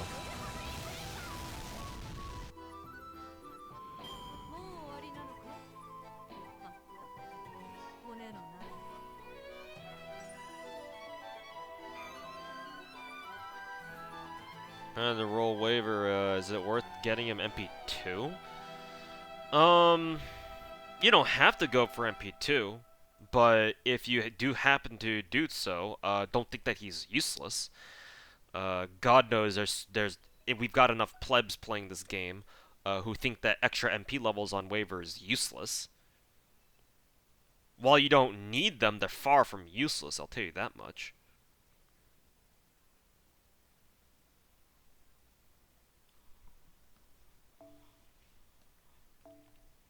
But should you go out of your way to roll MP2? It depends on how much you're gonna get, how much use you're gonna get out of using waiver as a setup character or a setup servant. Like if you're actually gonna bother using his MP to soften up enemies or not. Or if you just want waiver to have the overgauge bar or the overcharge bar. That's also, I guess, a valid option, or a valid excuse.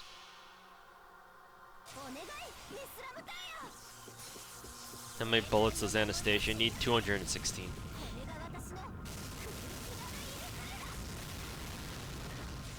As long as it's not a USO? Yeah, exactly. That's what I feel too.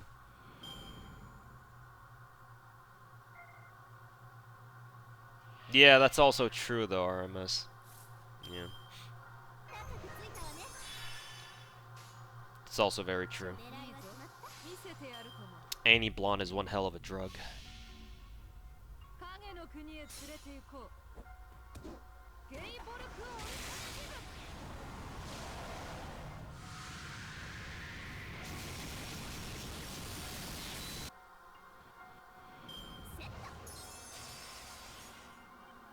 She needs as many bullets as Erish needs steaks. Welcome to Bronze Hell, Bronze Mat Hell. Enjoy your stay, you're not getting out. Oops. Could you give Erish a Dragon's Meridian so you can replace Mash with the Servant that needs Bond? Suppose I could, but she already leaves. What is it? She already has a chance of not being able to kill one of the Saber enemies. So giving her Dragon's Meridian would be pretty monka. So, as interesting of an idea as that is, I'm gonna have to go against it because Ereshkigal's damage is pretty fucking potato.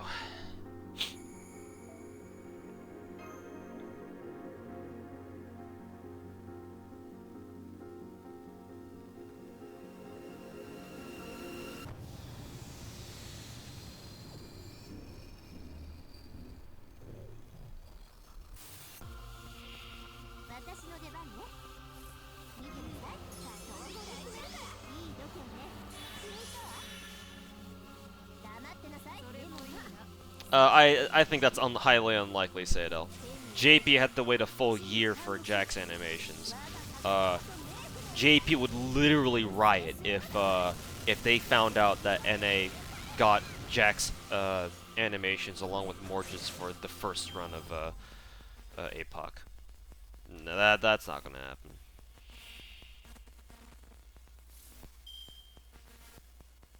That and I like to think that they intentionally delayed Jack's animations just so that they can include it as, quote, new content for APOC rerun.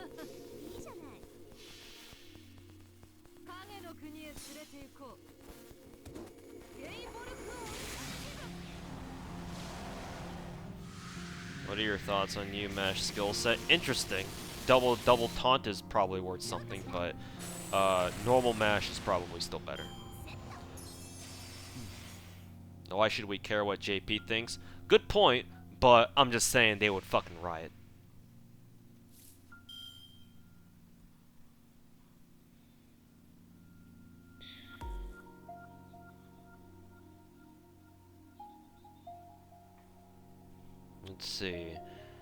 Let's see. I know somebody said I assume he hasn't maxed Lost Belt MC yet. Well, of course not. Maxing Lost Belt MC is longer. It takes you longer than maxing one of the London Mystic codes. So of course I'm not gonna fucking max in 2 days. It's probably gonna take me like anywhere between 3 to 6 months, depending on how hard I go on farming.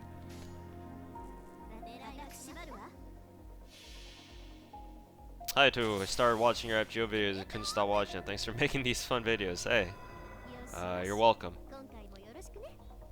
I see your name is Korean, so 감사합니다. Thanks for watching. Glad you enjoy them.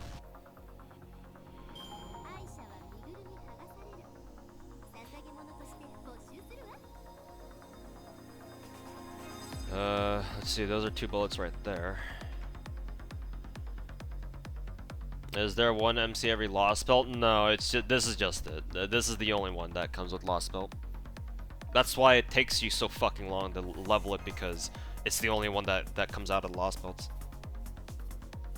Thankfully, it is an extremely good Lost. It's a really good Mystic code though. It's probably the best general use one just because of the second skill on it.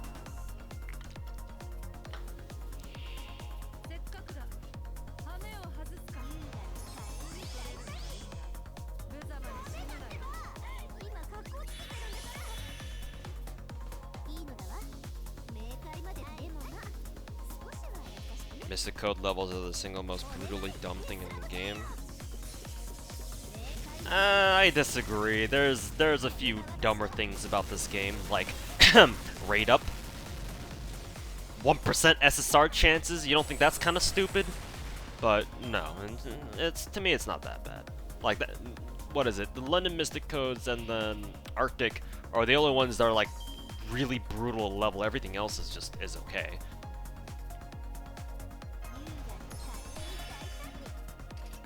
Shit, I did not mean to use that right there.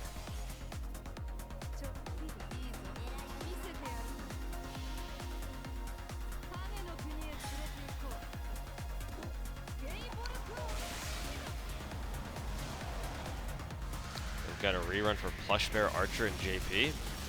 Who the hell is Plush Bear Archer? Orion? Are you talking about Super Orion or normal Orion?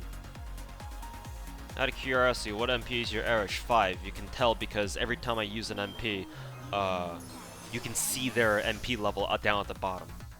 It'll show you. It's time to use Brave Chain. Gives you more reason to play. Yeah, as long as you're consistently playing. I think I saw on the Lost Belt Mystic Code wiki entry that it took somebody a year to get it max level. And what, FGO's been out for like 5 years now, so yeah, it'll take you a year, but at least you got something to work towards for that year, right? If you could do everything in the game like within like weeks or even months, then you know. Nice, another 2 bullets.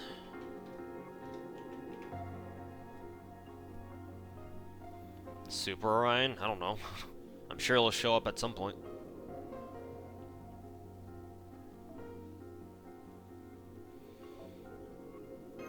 What are your thoughts on the story? Do you mean FGO story in general, or just Lost Belt 1 specifically? And any way to get focused for Ember farming for leveling service? What do you mean by getting focused? Are you asking me how do you maintain concentration on farming? If that's what you're asking, I have a whole video on that. But basically, don't let yourself get bored. Distract yourself, but not to the point where you forget to farm.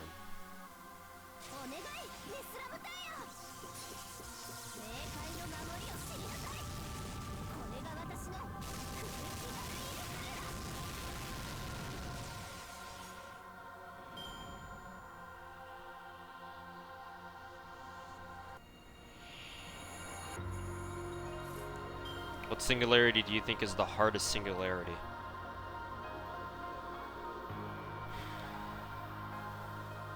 Relatively speaking, Camelot. Relatively speaking. Because that's the true face check. The true face check of FGO.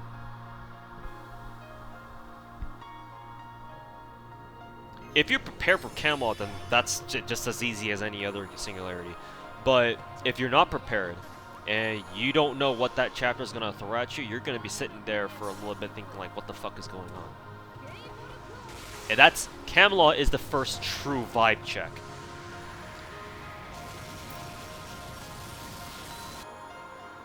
But again, it's relatively speaking. Technically speaking, some of the later chapters are probably harder, like legitimately harder than Camelot. But by this point in the game, because you already got face checked so hard by Camelot, you're probably a little bit wiser than before, or your count should be looking a little bit better than before, right? So by the time you reach the future singularity, you should be in a better spot. Should be.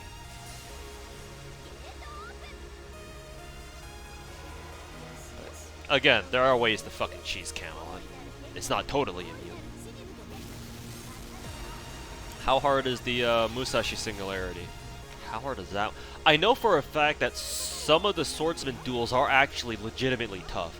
I think the toughest one is probably the one you fight against Raiko and Shuten together. Because one of them is a rider, and the other one's a berserker. And enemy berserkers are a bit tricky to deal with, especially because we didn't have foreigners at that time. So maybe if you held off on Shimosa and then you summoned like Musashi or Abigail, then you went back to play that fight, then it'd be I would imagine it'd be a lot easier because foreigners, lol. But playing it, if you played it when it came out without when foreigners were not part of the game yet, I would say the Shuten and Raiko one is legitimately pretty hard. It might actually, in my opinion, it might actually be the hardest one among the swordsman duels because you do have to fight both of them at the same time. I think, if I recall correctly,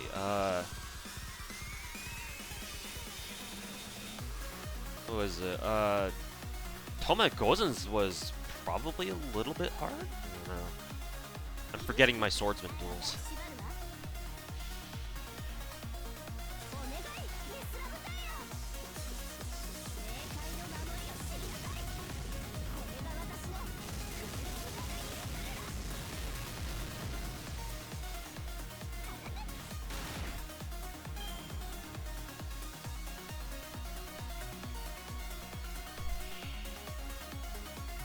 Xiangyu can actually kill a foreigner in one turn. I mean, I guess if the enemy gets like hella lux, if they hella luxac and crit you 3 times in a row.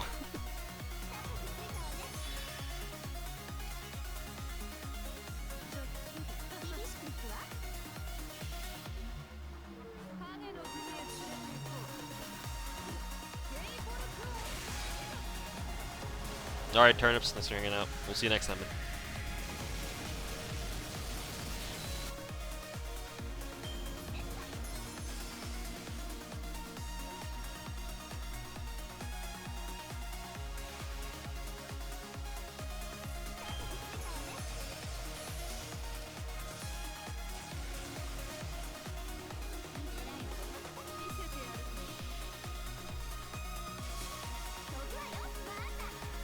Napoleon is in Lost Belt 2. He actually comes out before Lost Belt 2 as like a Lost Belt 2 prep banner of sorts.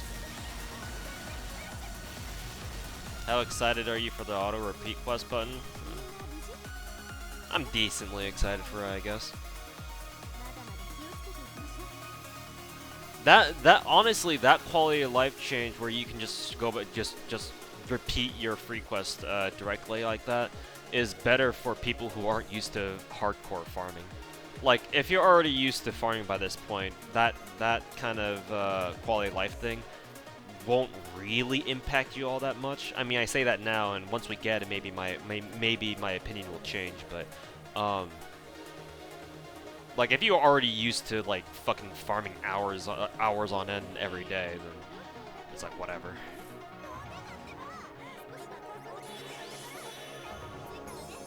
Have you played D&D? Yes, I have, with friends. IRL friends. In fact, my IRL friend, the same dude who got me into FGO, he's been bugging me to join their D&D group that he's been hosting recently. So it kind of takes away my entire fucking what is it, Sunday afternoon. So I'm not really in a rush to join them. But I have played D&D with them in years past. 3.5 specifically 3.5e.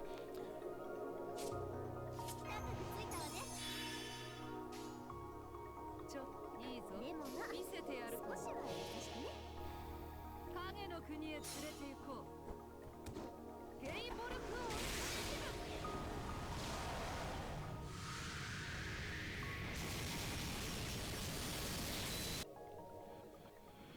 Repeat is gonna help in one situation, doing meme fights and struggling to find that one support George you're looking for. I suppose so. Suppose so. Why don't you join it and stream it? Because I'm not very familiar with streaming and like the equipment that's necessary to use it. And they meet that my friend's D&D group meets in person. We don't do it online. They don't do it online. Maybe if they did it online, it'd be a little bit better. It'd be a lot easier. But since it's an IRL thing, yeah, that trying to stream an IRL thing is a bit more complicated.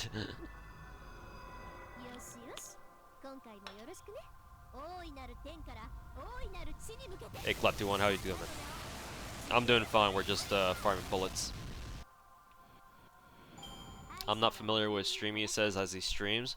It's very easy to set up a stream. It's hard to actually make your stream worth a damn. Let me tell you this, Game Detective. Have you noticed any donation alerts pop up on this stream?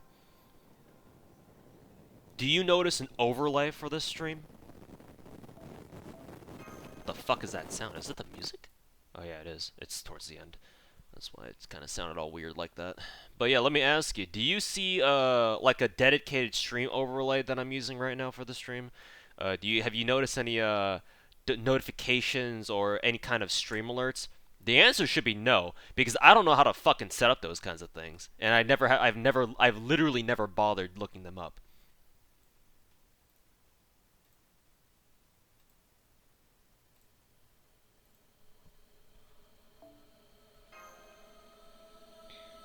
Alright, Deus Bellum, thanks for hanging out. We'll see you next time. Oh no, Akara, I know you can play D&D online. In fact, I actually have played D&D online, like very briefly with some friends, very briefly. But no, I'm aware you can play D&D online. I've even watched some D&D streams on Twitch that play online D&D. Do you just not bother with Streamlabs? Nope. I just don't even. I don't care. I stream for streaming's sake. I've explained this many times before, but I don't monetize my streams. Unless you count like the VODs that go up on my YouTube channel, because I do dual stream. And then those get views and maybe make me a little bit of money, but not enough for me to care. Easiest pseudo singularity. Probably Agartha? Agartha didn't really seem very challenging. At least not from what I remember. Because there's what? There's Agartha, there's Salem, there's Shimosa, and what was the fourth one? Why am I blanking out what the fourth one was? Oh, and Agartha. Is that it? Why am I blanking out when I just fucking mentioned it? Yeah, so Agartha, Shinjuku. Oh, Shinjuku. I didn't mention Shinjuku, right? I guess I had in my mind, but I just didn't. I forgot to mention it. To those four. I'd say Agartha, actually. Agartha is probably by far the easiest. Actually, now that I think about it, Shinjuku wasn't very difficult at all either. Cool story, just not very challenging.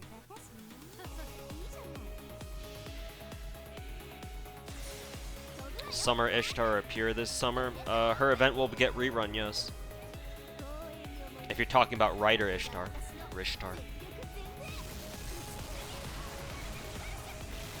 Super Herc was hard. Yeah, he can give you a tough time. he can cause you a little bit of trouble if you're not prepared for him.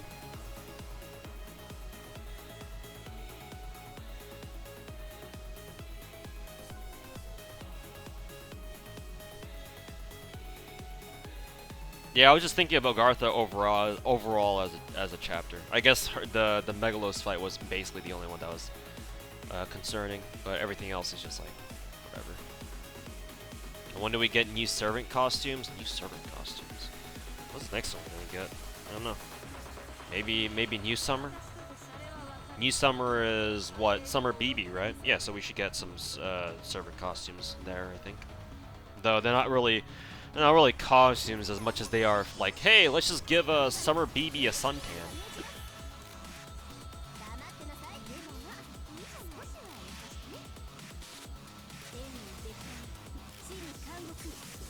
For quests, do you look up enemy comps online, or do you go in blind? I look them up.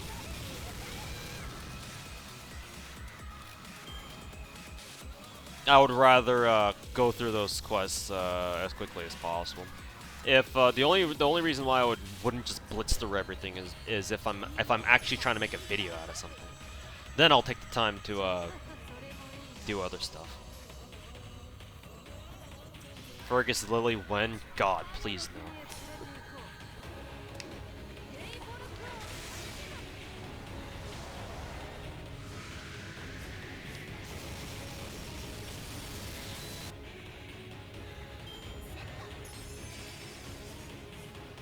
Do you have a song playlist for streaming? No.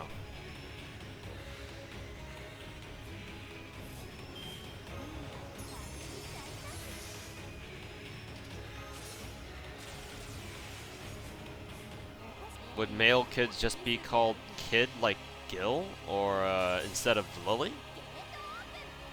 No, pretty sure male servants would also get the Lily treatment, but I don't know.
Getting a bit burnt out from Girls Friendly. You're only level 36. Any tips on stopping the feeling? Stop playing the game. just do the minimum amount of grinding, like just to do your dailies and such, or whatever the event's going on. Because I know we have theater going on right now. Just do the bare minimum, and then just fuck off. Go do something else.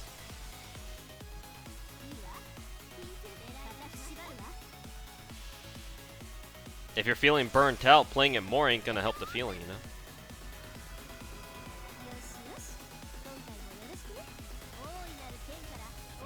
Like, if you have to, just quit the game entirely until you feel like you're ready to come back to it. Though, ideally, obviously, you want to try to do your daily still.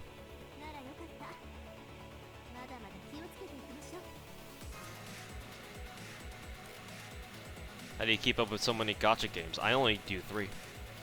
I'm sure there are other people who managed to juggle way more than just 3.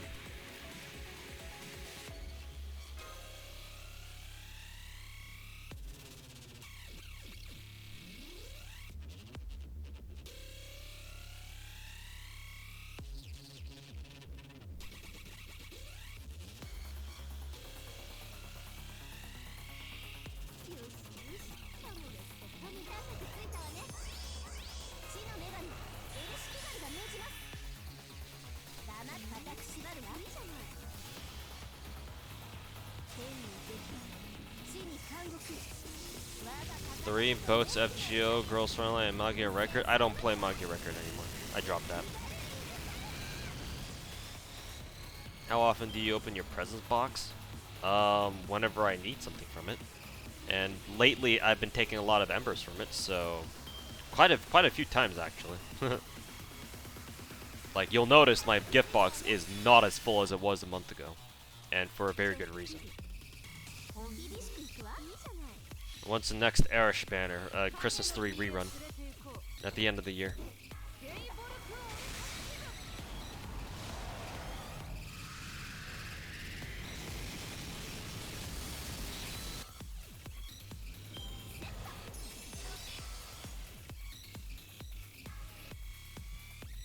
Why does every mob fleet in D3 spawn outside of sub range?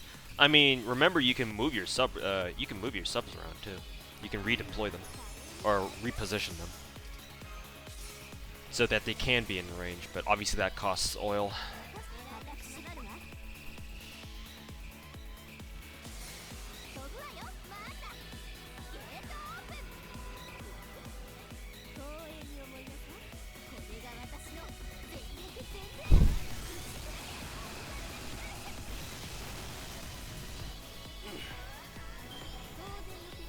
Oh, excuse me.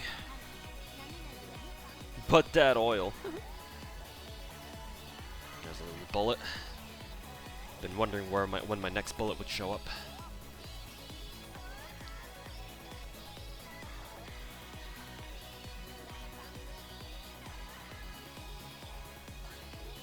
If I have more dorm slots than my echelon slots, do I still get battery regen even though no echelons in that room? I actually don't know.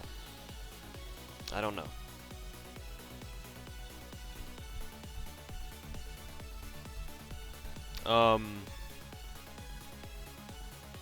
I believe battery regen is only tied to how much comfort level your dorms have. So, like, even if your extra dorm slot doesn't have an echelon in it, try putting some furniture in there and see if the dorm comfort level goes up at all.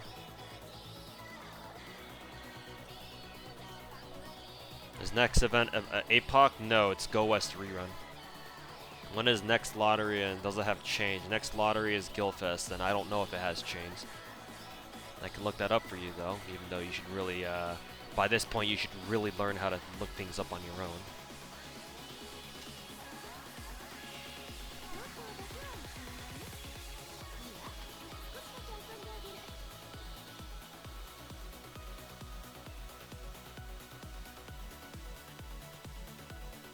No, Guildfest does not have chains. Does Christmas have chains?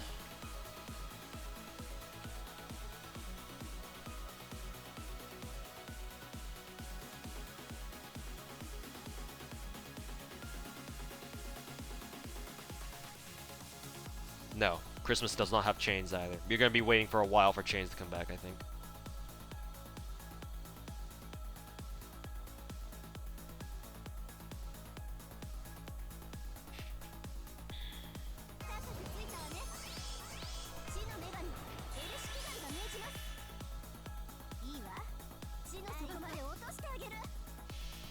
What's the cheapest SSR you've got? Melt. 630.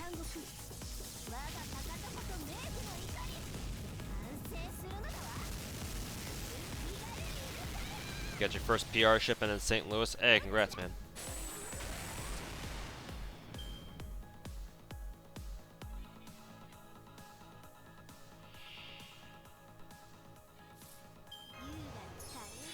Man's actually bullet farming because Anna be eating them. Yeah, in more ways than one. But Yep, these bullets ain't gonna farm themselves, that's for sure. Did you finish leveling Nyalter? If you're talking to me, then yeah. Like to level 80? Sure. Her skills are a different story though, but I'll work on those eventually. Must be nice to get meld so easily. Don't worry, Ryo. Our, the waifus always fuck us, don't they? Don't worry. Tama Lancer did that to me. 3,800 Saint Quartz for MP5, baby!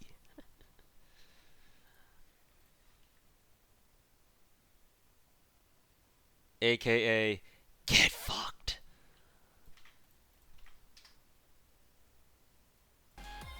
Oh, pause that one real quick.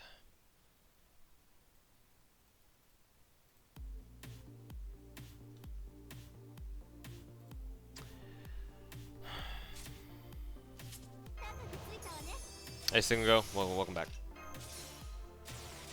Keck W. Fucking Keck. Keck W. Where's the best place to farm tar or black beast grease? It's a very long name to call tar, but technically the best place would be Agartha Northern Glyphs at 20.6%.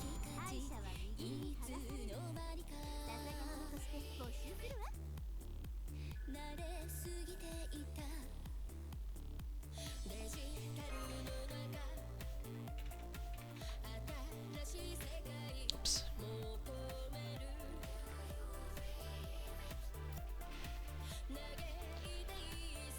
Actually, I think I have enough bullets to get what is it? Anna's skills to level, let's see, 145. 145.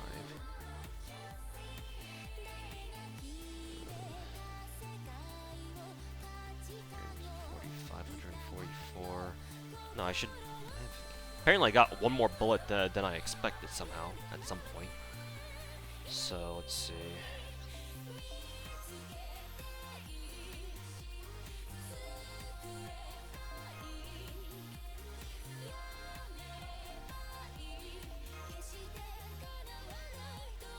How long I've been farming for? Like 2 hours.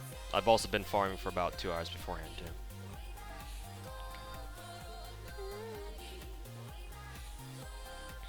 Still need 71 more. I know, but I want to try out the whatchamacallit, it's the Anna refund team real quick. How much bond does Ska have left? Only 10k. I can actually get that done by today, but let's see here.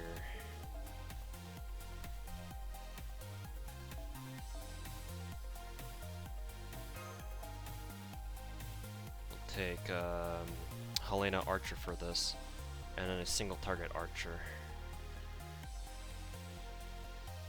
We can take Moriarty. Who else do I need? As far as SSRs are concerned.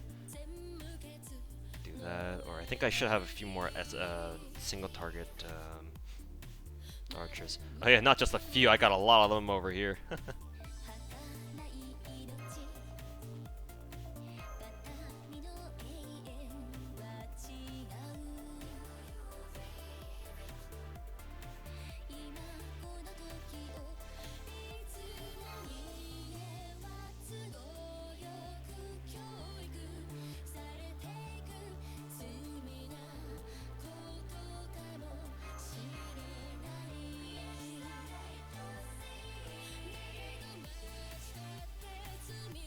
Let's try this out.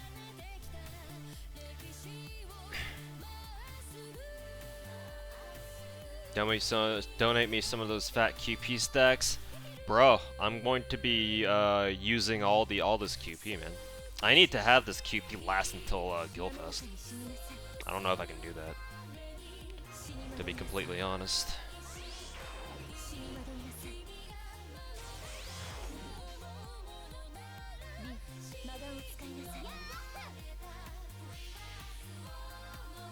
Hey, Maruzu.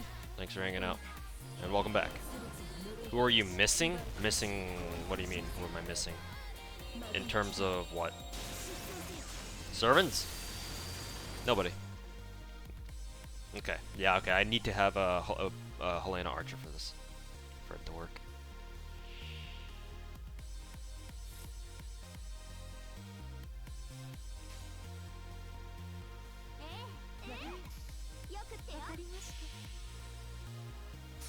Is lottery the best place to get out of QP Hill? Yeah, if you farm enough of it. How OP is Scotty?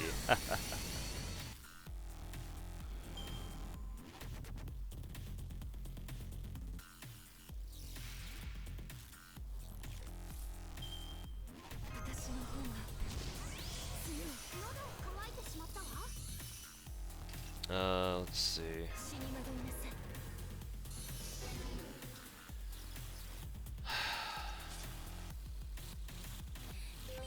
Let's see if I can get away with not having to use. Let's see what does Freeze do. Okay, defense debuff. Okay, just do that first. Let's see if I can get away with not having to use the Arctic Mystic Code buff.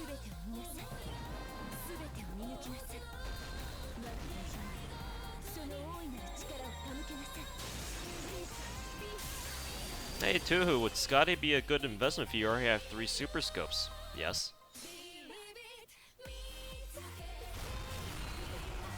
By the way, did Anna kill the 2 ads? The 2 Yaga with 48k HP?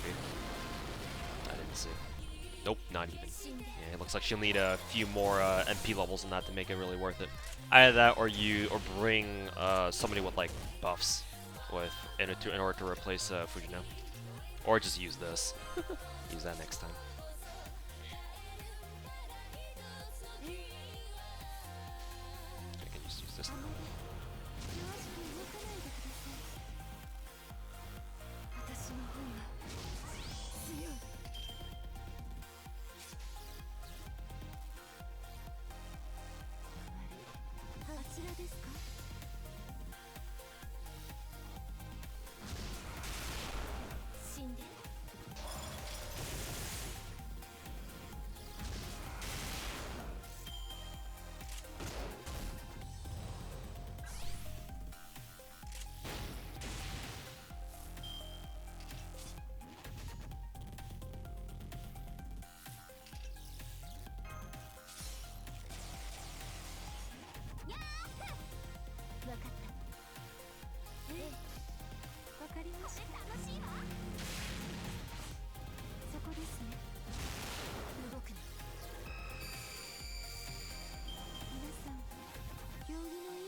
Did you pop the arts buff turn 1? Have to, in order for her to reach enough refund.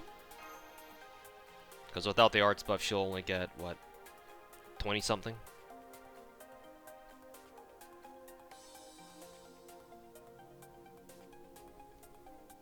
Actually, in that case, this means that I'll have to pull Anastasia up like that. We'll run it back and see if we can tighten it up a little bit.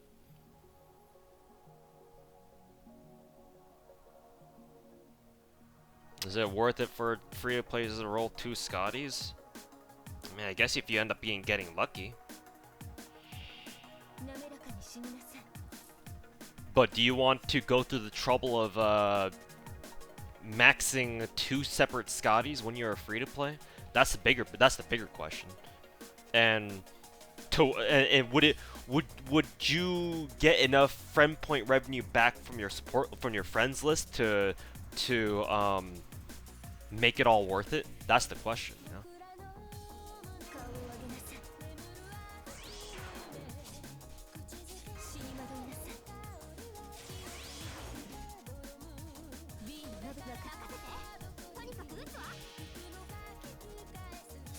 Which Mystic Code is the best for quick servants? Well, if you want to give them a quick boost, like a quick buff, the Royal brand one, it has a 50% quick buff on it for 1 turn.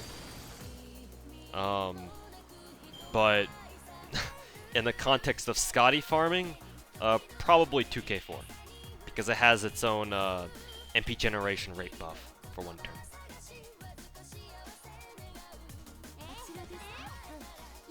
Why do you need 2 separate Scotties? 1 to put in your all slot, 1 to put in caster.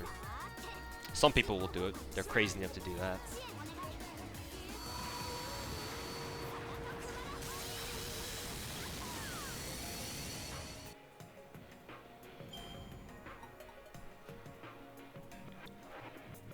Short answer is no.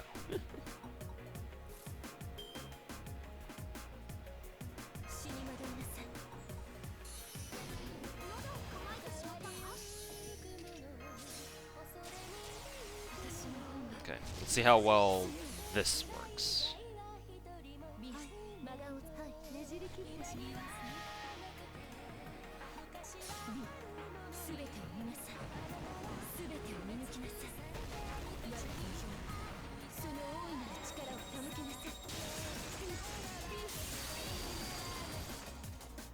Would that just be a waste of sand quartz for free-to-plays, though? Yeah, typically speaking.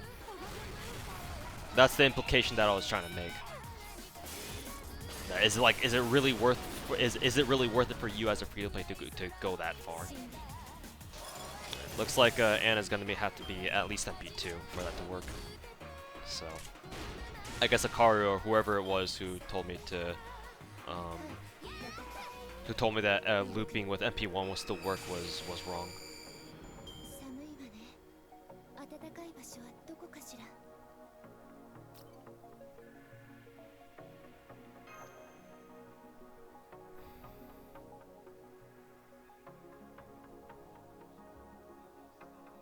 Does the position in party change anything? No.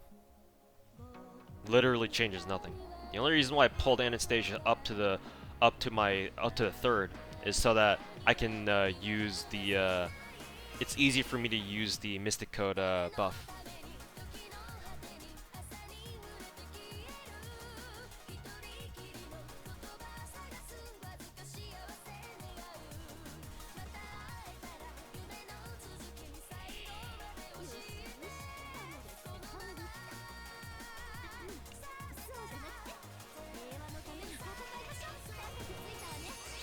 Position and party matters for Changong memes. For him, yes, but in most other situations, no. Alright, bye, Poe. Thanks for hanging out. We'll see you next time.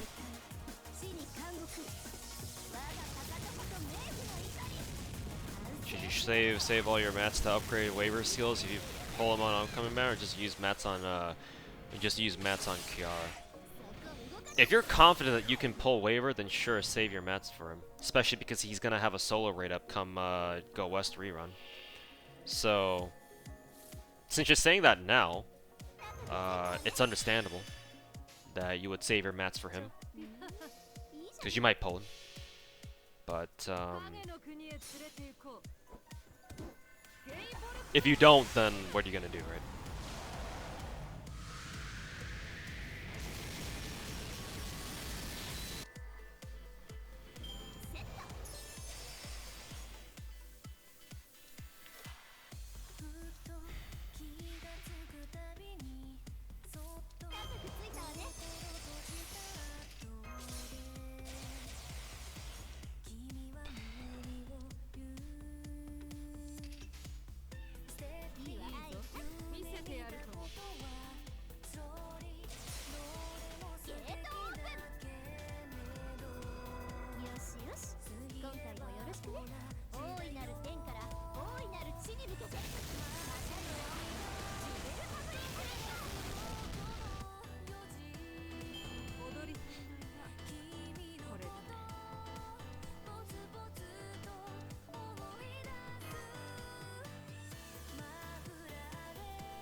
Out of the 4 big casters, is there any reason to MP2 on any of them aside from Overcharge MP? Not really. They're not useless, but would I recommend going out of your way to get them to higher MP levels? No, not really. But that being said, again, let me emphasize, extra MP levels isn't useless. They're definitely useful, but not to the point where you should go out of your way to, you know, roll more copies of them. Unless, of course, you're just a big fat fucking whale and you don't care.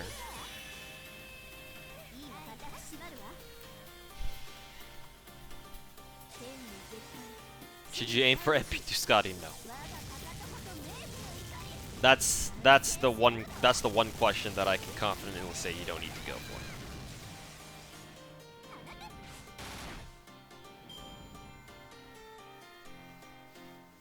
Hey Nazden, welcome back. MP5 waiver is great. MP7, not so much.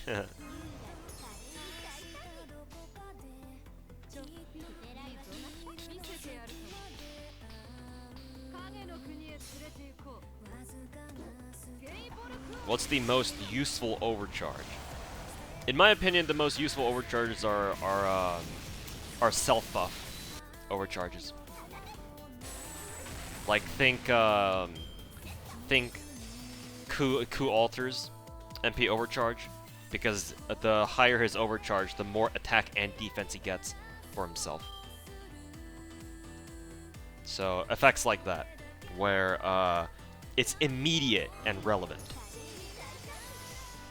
In my opinion, those overcharges are the most useful overcharges in the game, or overcharge effects in the game.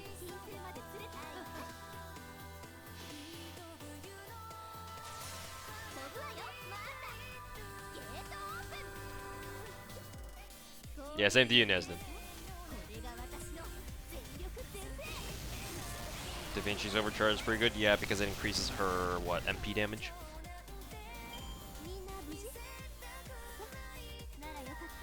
Ishtar Buster overcharge, yeah, I guess that too. Nice, an actual bullet.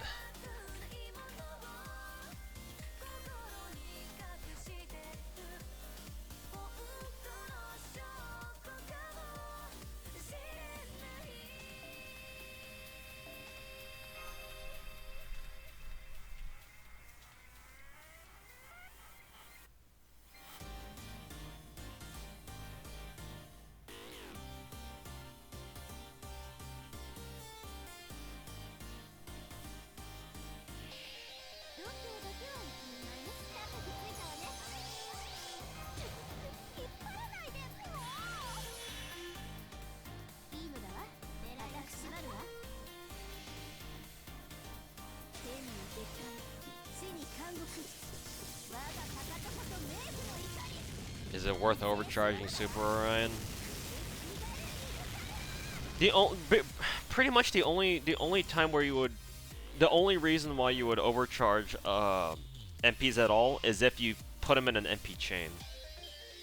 Like, it's, in most cases, it's not really worth like manually charging a servant's MP to like 200%, unless like you really didn't have a choice. Like, for some reason you just you can't use their MP until a certain point, and then they just happen to be 200% overcharged by that point anyway. Like, usually if you have an MP, it's better for you to just use it, because if you just sit around on it and then just wait for it to get charged all the way up to 200%, it's like, well, you could have used that like 3 or 4 turns ago and have it back again, you know? So the only reason why the only way you should normally be overcharging your servant MPs is by putting them in a chain or something, or like if they have like a skill, or you're using demonic bodhisattva that like manually overcharges them or something.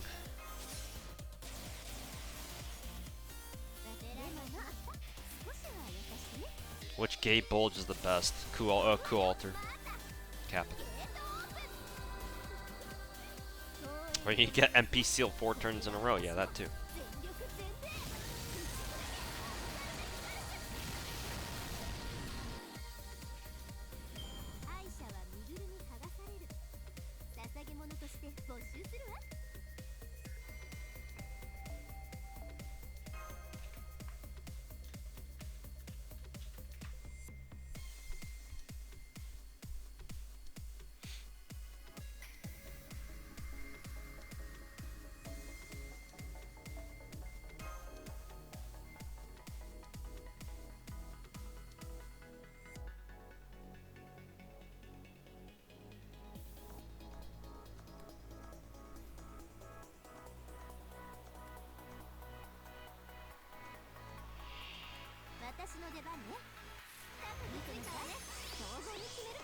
What are your thoughts on Sally? He's weird. Very, very strange.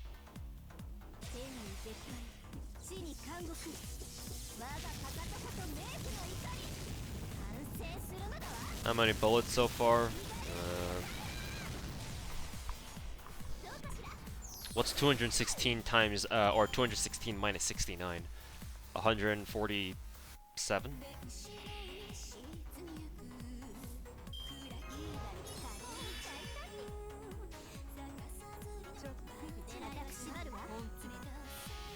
He's still farming? It's only been 2 hours since I first started the stream. I've been playing for a while and I haven't done a raid yet. When's the next one? What are the requirements to do it? Next one's gonna be APOC at the end of the month. And what are the requirements to do it? You might have to clear like Fuyuki or something, I don't know. Does it have a singularity requirement? I don't know, I don't remember.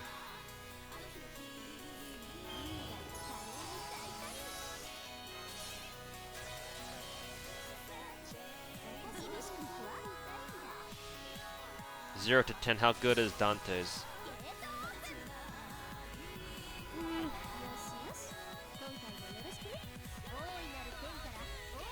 Like a 7 at MP1 and then a 9 at MP5. I don't know, that's a fucking rough guess right there. Raid event, who are we gonna bully this time? All the APOC servants.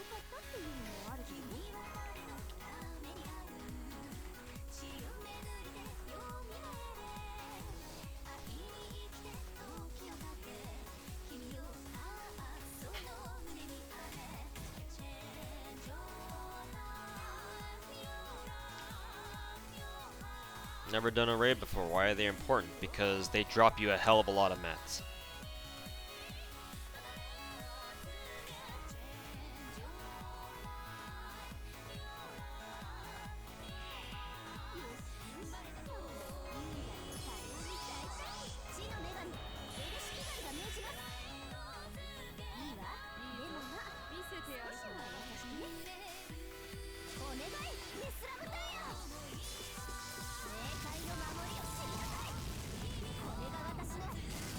I want Parvati. How good is she without Scotty? Parvati actually has a use, even for you, even without Scotty, because Parvati is I believe she's the only Lancer who can give 30% charge to another servant, which is actually very useful for servants who have only 20% batteries.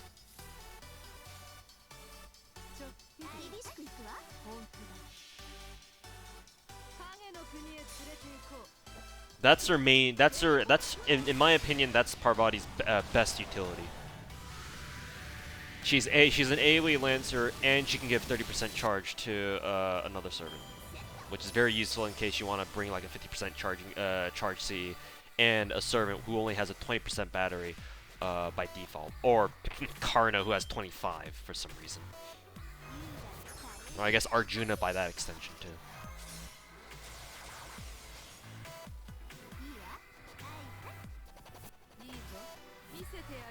It's a 20% charge? Yes, but you're forgetting the fact that her MP gives everybody 10% charge after that, after it hits.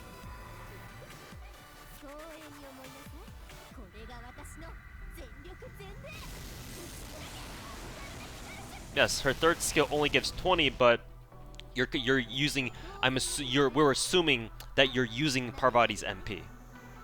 So you have to use Parvati like first or second in a chain, first or second in a farming run, and then you give that you give her third skill to some to your last wave clearer. Like if you're relying on Parvati to be your wave 3 clear, then obviously that's not going to come into play. Clearly, unless you bring like somebody with a 30% battery, then in which case whatever. But then again, like you can't do that either, because if you use Parvati's third skill on someone, that takes away 10% charge from her, so you can't really do that. Have you ever played Dokkan? No.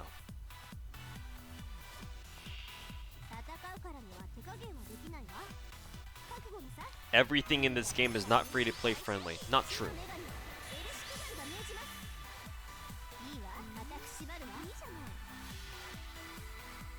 You only think that because you're watching someone like me use fucking 5-star servants out his ass.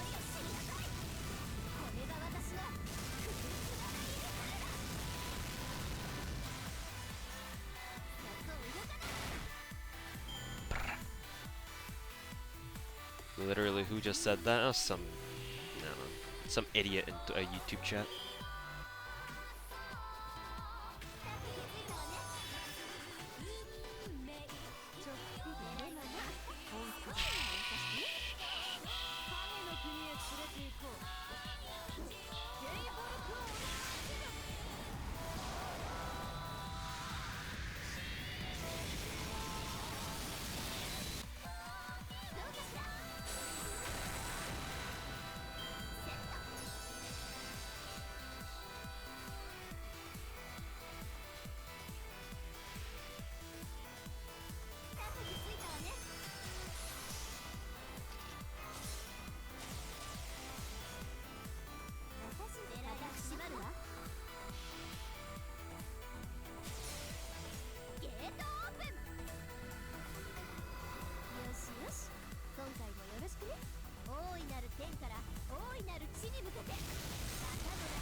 There's a bullet.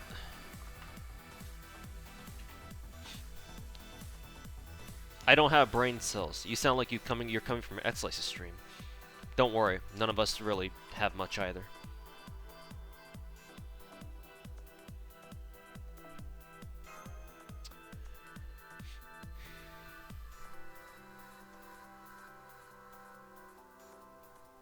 How many bullets do you need? Like 67. Yep, 6. Jesus. 私とてシャレはわかる。華麗に踊ってみせろよ。優雅に風みたいな。いい度胸ね。強いかいいのだわ。霊界まで連れて行ってあげる。お願い、ネスラボタンよ。 Who should you look out for after Scotty? If you want a meta horde, God Juna and Super Orion, sure.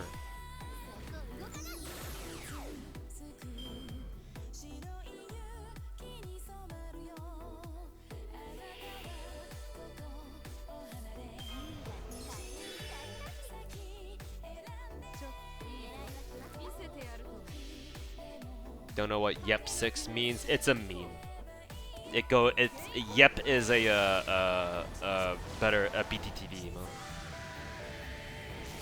I don't have it enabled at the moment because I think I'm capped on BTTV emotes actually.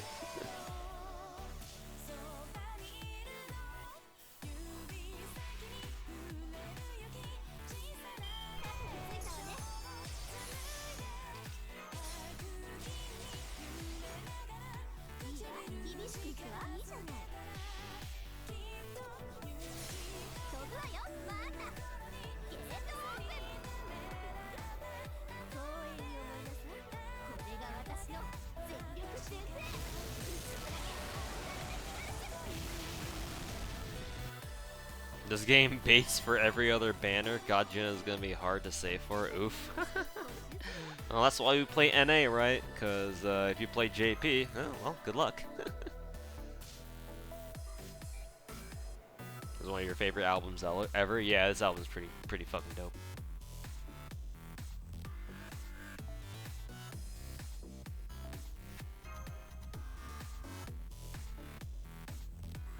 I know he went mental with the yep memes yesterday. I was there.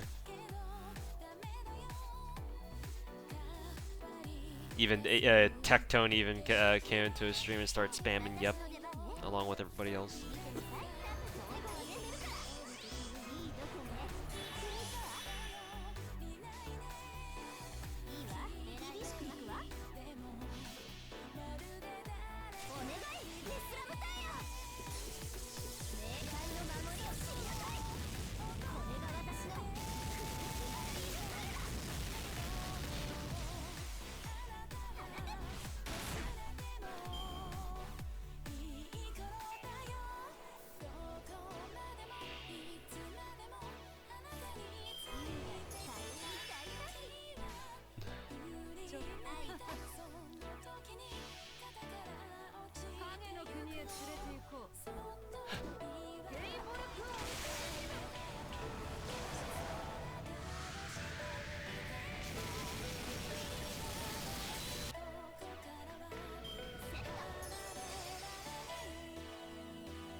Have you finished watching the Fate Babylonian anime? No, I haven't even started. Will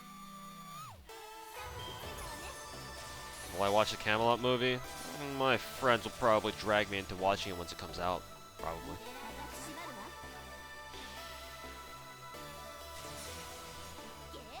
Don't get baited by quick memes. Quick is temporary, but Buster is eternal. And Arts is forever.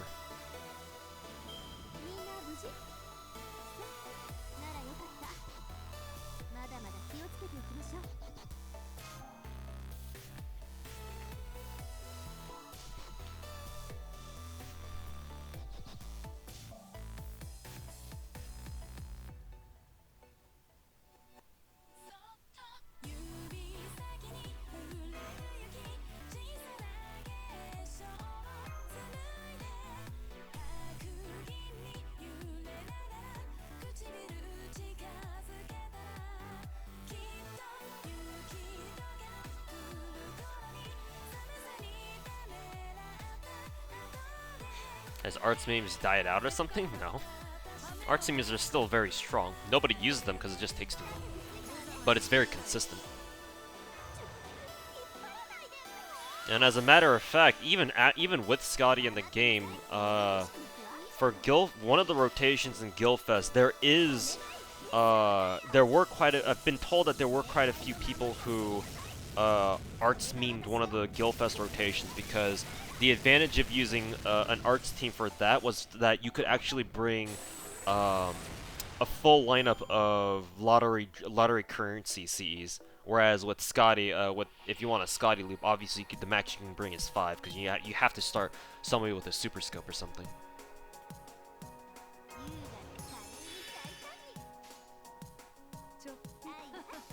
But not so with who is it, Jarcher.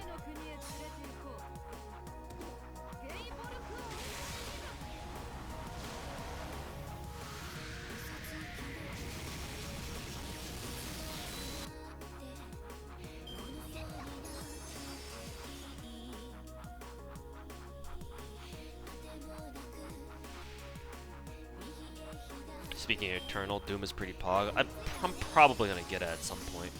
I still need to finish Doom 2016 though. Imagine not finishing a game for 4 years. The only heavy hitter you know for Arts is Vlad, Zerker Vlad. There are people who hit harder than he does. Vlad actually doesn't hit very hard at all. No thanks to his fucking potato ass NP scaling. Thanks, DW.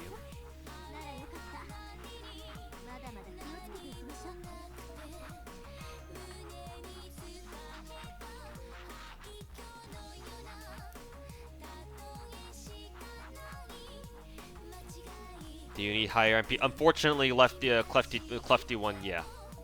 Yeah, you do. That's the other downside to Arts teams.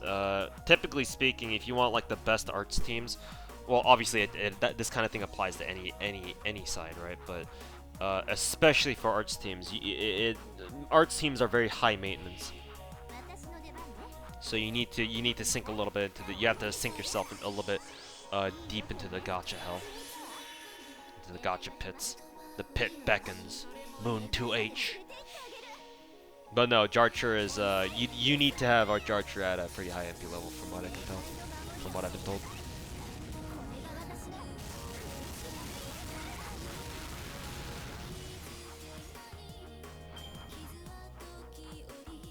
What heavy hitter Arts do you know?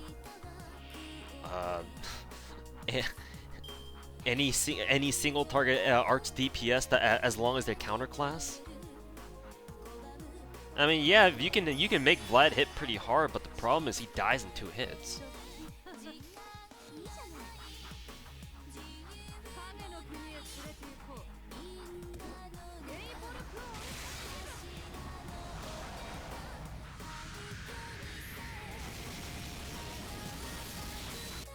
Yeah, and also chat's pointing it out. Fucking Chloe exists, and all the other single target Arts members. Do you have any Arts team that you like? Tomo Waiver Vlad. And I know I shit on Vlad a little bit, but he's still my favorite arts memer to use.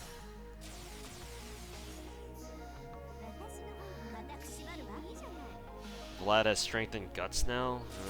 I'm not terribly impressed, but why is Lancer Lancer? Why is Vlad not a Lancer like an APOC? Because here he's a Berserker. Because Berserker Vlad and Lancer Vlad are two different entities. Though they did use APOC's Vlad design for Berserker here. He'll be a Lancer in the APOC event proper though, the one you have to fight anyway. Down with the Mama Freddy grind. Hey, congrats! Congrats on getting the most broken battleship in the game. Didn't he turn into a Berserker at the end of APOC anyway? Probably, I don't know. I haven't finished watching APOC yet. Vlad's gut strengthening was the dumbest thing and doesn't help him at all. Yeah, totally agree. Like, sure, maybe it helps him survive a little bit longer, but guts was not what he needed. Guts was definitely not what he needed. Like, he's a Berserker. There's no fixing a Berserker's survivability unless you give him the coup alter treatment or some shit like that, and give him like 2-hit or 3-hit evade. Like, there's no saving you if you're a Berserker. You're going to die in 2 or 3 hits, even less if they crit you. But yeah, Vlad had other problems that needed fixing, and they didn't address that whatsoever. But I don't know. Maybe the MP generation rate buff actually does help him somewhat. But I don't know. To me, it doesn't feel like enough. Anything that you should know? Single target DPS, 1 turn everything.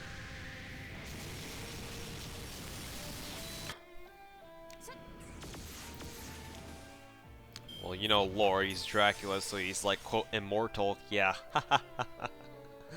Yes, we're gonna give you 2 guts and we're gonna call you immortal. Okay, bro. In a game where if you get bad targeting RNG, an enemy can kill your Vlad, he resurrects because of guts, and they can kill him again because because they can target you twice. It's the same enemy twice. And there goes both of your guts. And next turn, if they target him again, oh, he's dead.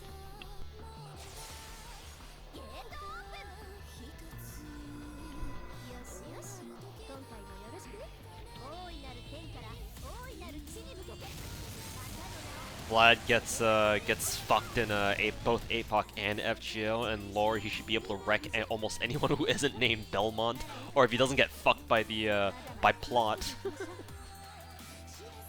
How does Erish third help you in this farming? Go watch my Ereshkigal video. In case you don't want to do that, Ereshkigal's third skill casts a special unique blessing of curb buff on the entire party. So whenever Eresh uses her MP while that effect is active, she gives everyone 20% charisma.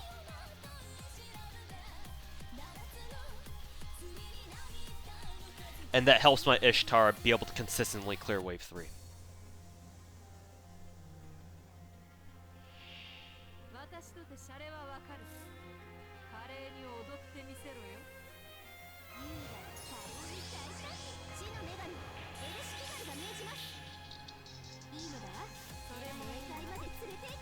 So at what MP level does Arash get good for farming? Even MP 1. It's just a matter of how much potato damage you can get out of her.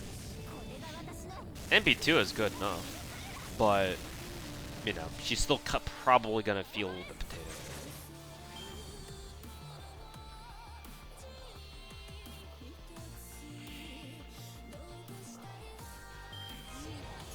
Don't question Vlad, he's trying his best.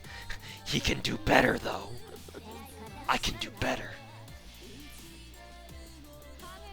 Why does Vlad have 600% Buster buster damage MP scaling was MP as arts because DW was fucking scared as fuck that he'd be broken at the time he was released.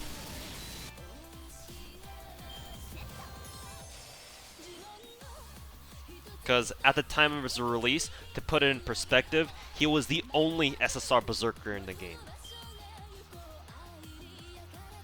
Because he was a starter unit. He was the OG SSR Berserker. And at least back then, Berserkers were pretty fucking strong because they're effective against everybody, right? So they were probably like, oh, we can't have him do too much MP damage, otherwise, you know, everyone's just gonna use nothing but Vlad all day.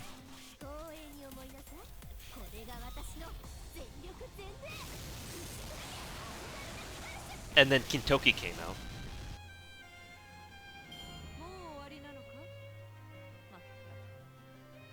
So much for that shit.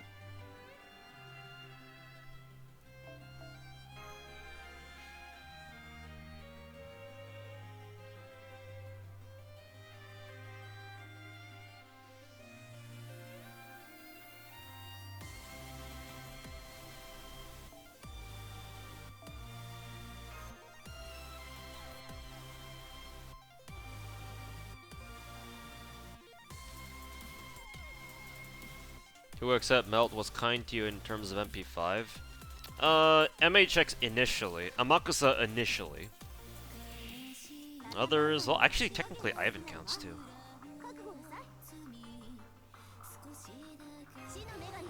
I'm sure there are other. I know for a fact there's like 1 or 2 other SSRs who have gotten MP5 under 1,000 quartz. I just don't remember who they are.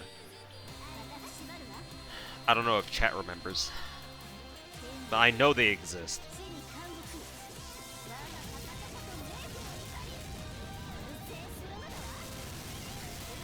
Actually, technically, I think Saber, I got MP5 under 1,000 quartz, but I literally never rolled for Saber on her raid ups. So her and Waver, technically, like those are the 2 SSRs on my account I've never had to physically roll for. Like, not even once.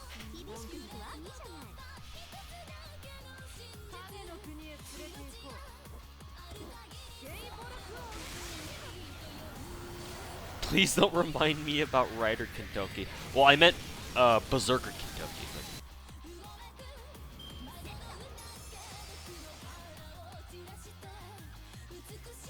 Who are other single target arts Berserkers? No one. Vlad is literally the only one, I think.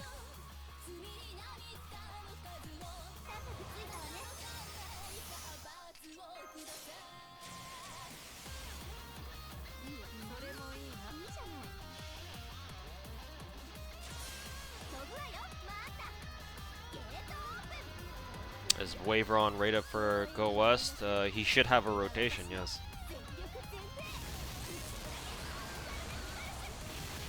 Is Vlad the reason why there isn't another single target arts Zerker? No, not really, because Vlad is not really strong at all. Like, quote, meta-wise, like, nobody gives a shit about Vlad Berserker. No, they... don't know why they haven't put out another single target arts Zerker. If you were to ask me, it's because they're clearly afraid of something, but what that something constitutes, I don't know.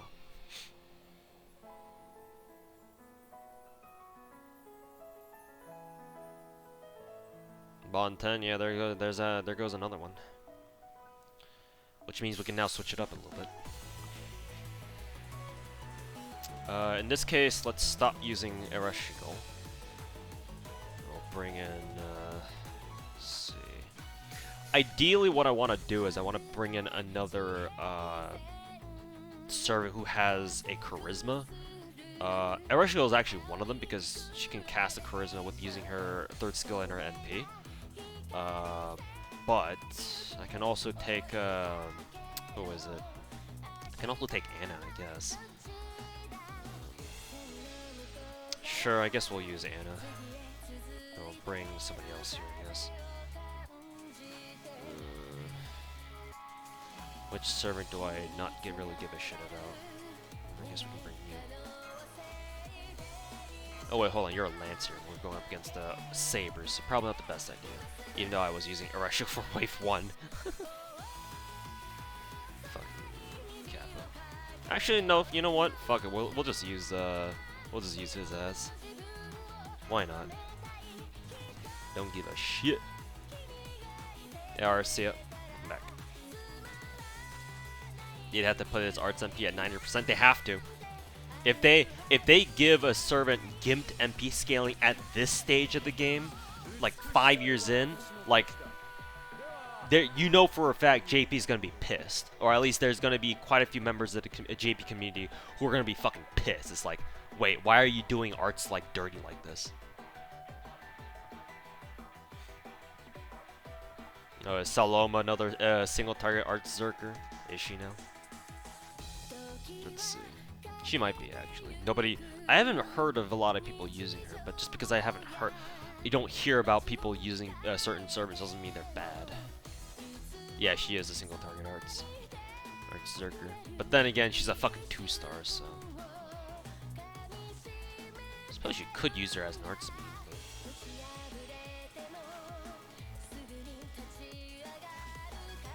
In fact, she might actually be optimal in an arts team, kind of technically. Oops.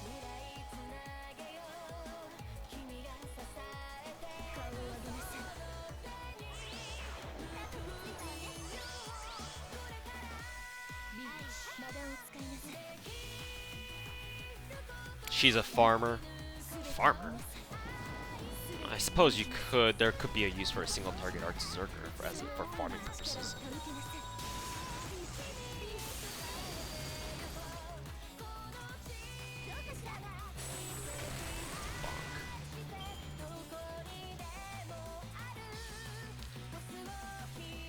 She's not a farmer.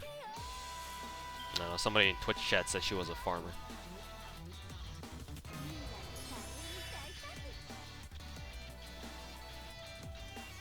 He was meaning Summer Musashi? No. Oh, I need to use his arts buff here, because Fion's gonna need it.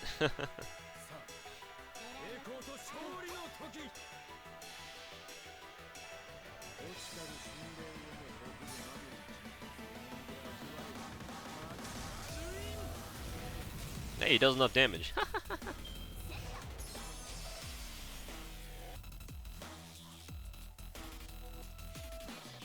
Is Summer Musashi's dress code, like costume thing, just a tan? I think so, yeah.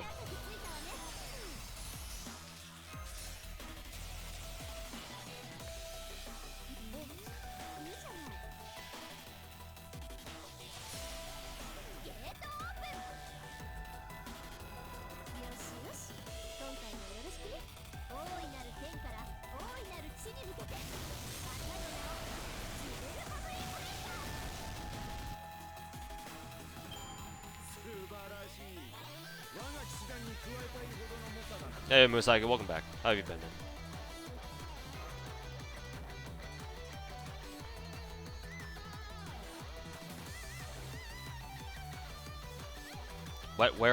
What rare prism actually does damage? You know, somebody actually, I know people told me to clip out the part of my stream from from last year when I did the CCC stream. When I did one of the challenge quests with Fion, and I freaked out over how much damage we were able to make him do. Like, Fion is surprisingly strong. For all the memes about him being a fucking rare mana prism, he's actually fairly fucking strong.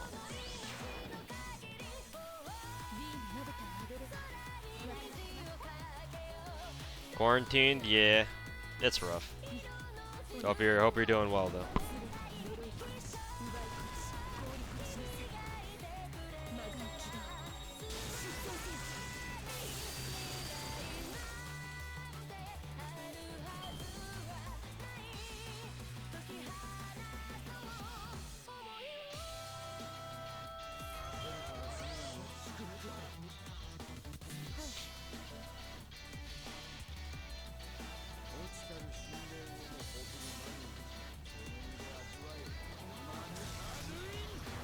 Oh, he didn't kill that one.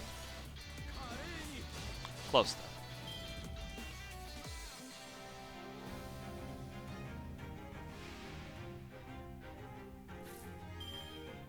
Oops, forgot to use Ishtar's delay buff last turn.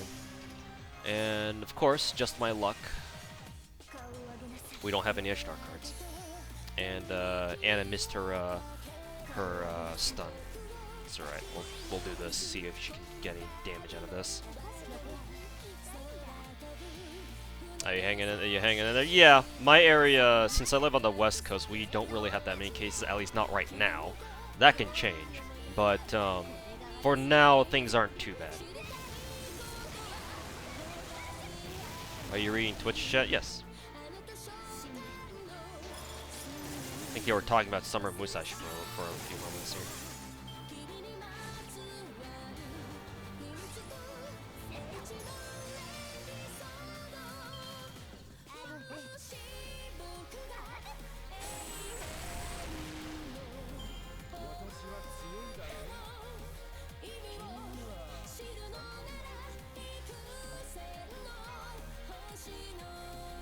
Am I playing on emulator? No, play on tablet.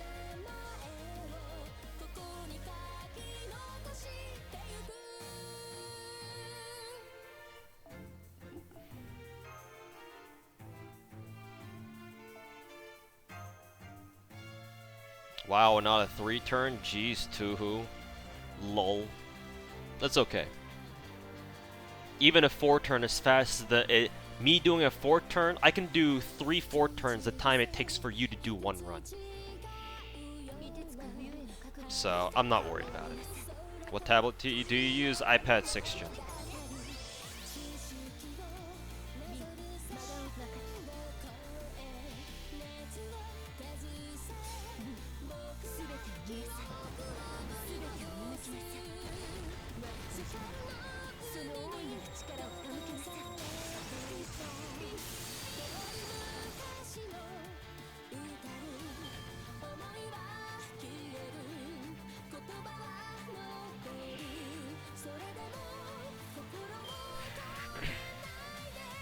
Don't forget the delay buff this time.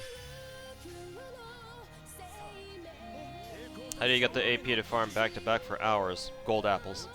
Apples, and if those run out, well, we got something called rainbow apples. Quartz. Oh, I forgot to use, what was it? Fion's arts buff. So I guess that's what happens when you don't use his arts buff.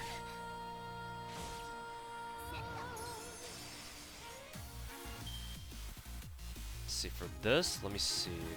I should be able to charge Anna's MP at the very least. We'll see if we can use those in conjunction.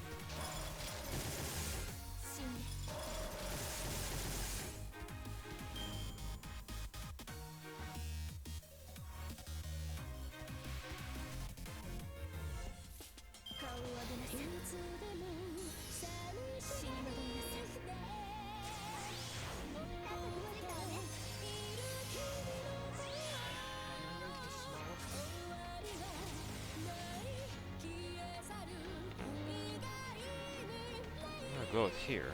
Maybe this. Have I ever used blue stacks? No, I've only ever used Nox, unless you're talking to somebody else.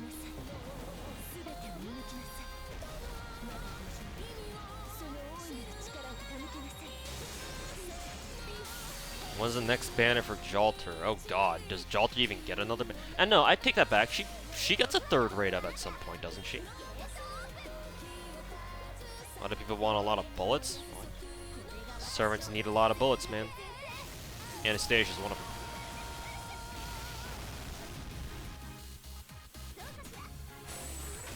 Yeah, next year sounds about right. What do you think about the new buffs for Mordred, Vlad, and Amakusa? I know about the first two. I didn't know Amakusa got a buff. What kind of buff did he get? Nobody's been talking about that one. Did he even get a buff?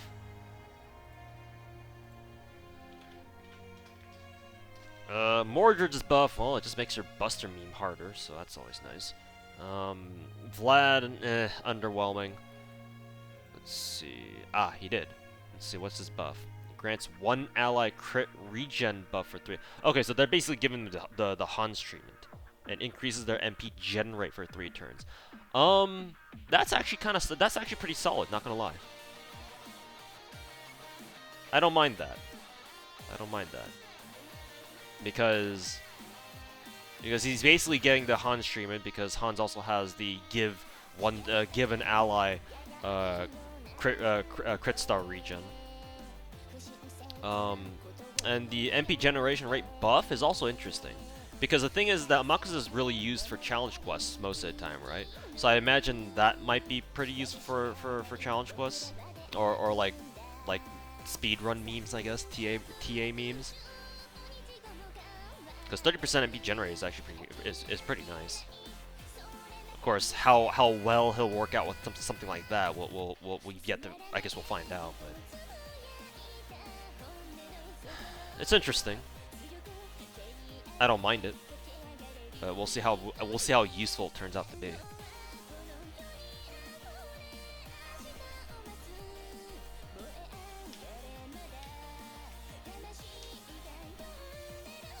When will Jean's revelation get buffed? I'm surprised they didn't buff hers along with Amakusa's, really. But then again, does Jean really need a buff?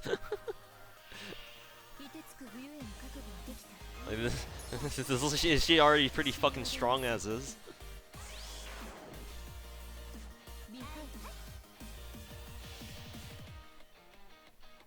Shouldn't they make Jean's abilities better? Not really, no. Like the only what is it? Skill that isn't very good on Jean is the one that the one that decreases servants' MP damage. Like that's kind of whatever, but the other two, they're not bad. I mean, everything's stacked in her fucking MP anyways.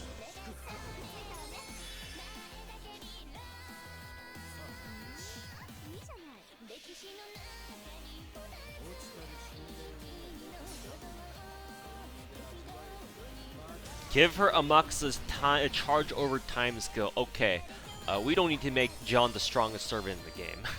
Kappa.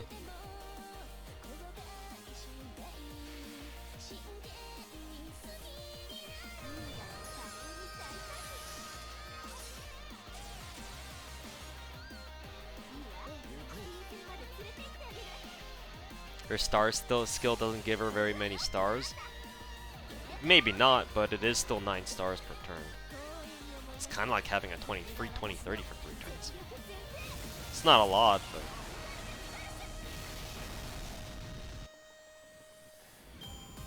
Like, you're not using Jean for her skills, mainly.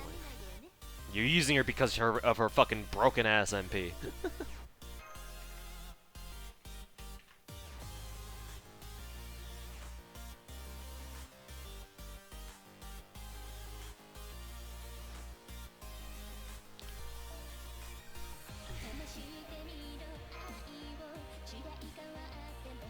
Isn't Jean useless if the boss has an Invul Pierce? Perhaps. How many bosses have Invul Pierce again? Maybe quite a few, actually, I don't know. But, in my experience, not a lot of bosses have Invul Pierce. I'm still alive, yeah. Farming bullets. Though, I may have to get off here pretty soon because I've got friends to meet up with. Well, online. Can't really go out and meet them. We'll see how much longer I'll be farming for.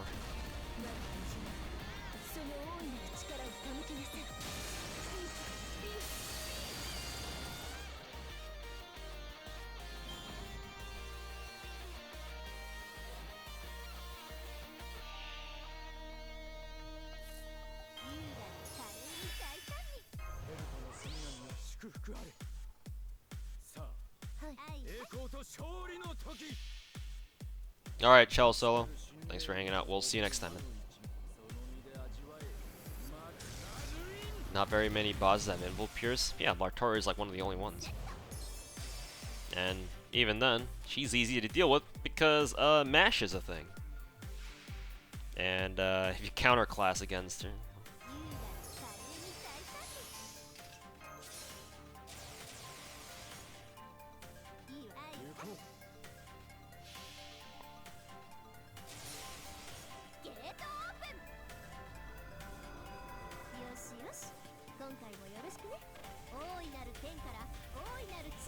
Wait, you have friends? Well, yes, surprisingly so. But I'm pretty sure that's more than I can say about you, right?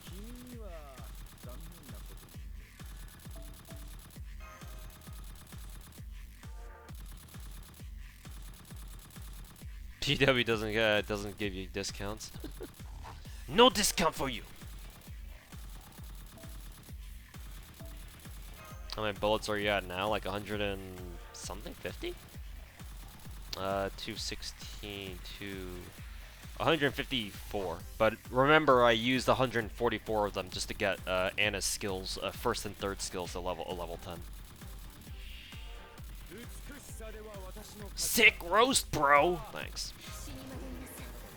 I spend at least an hour a night before going to bed practicing my roasts. Where do you go if you want to, the best place to farm bones? Fuyuki FG, or was it XG? No, not FG, XG. That's a 60% chance for bones. But, I mean, honestly, you should wait until, like, lotteries that have bones. Assuming we have any this year.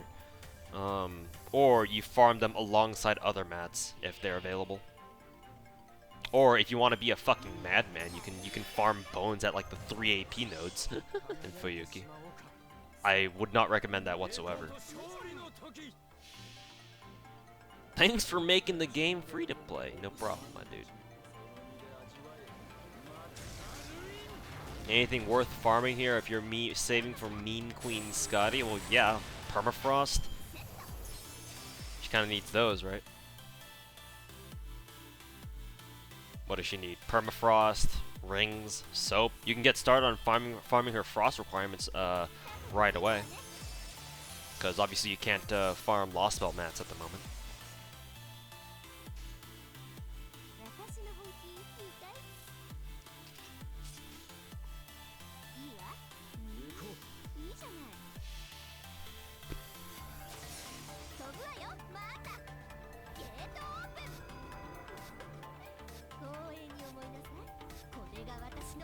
AP node bone farm, what a monster. Hey, I never recommended that. Dino did. I've been anti 3 AP farming the entire time it was a thing, because I think that's fucking stupid.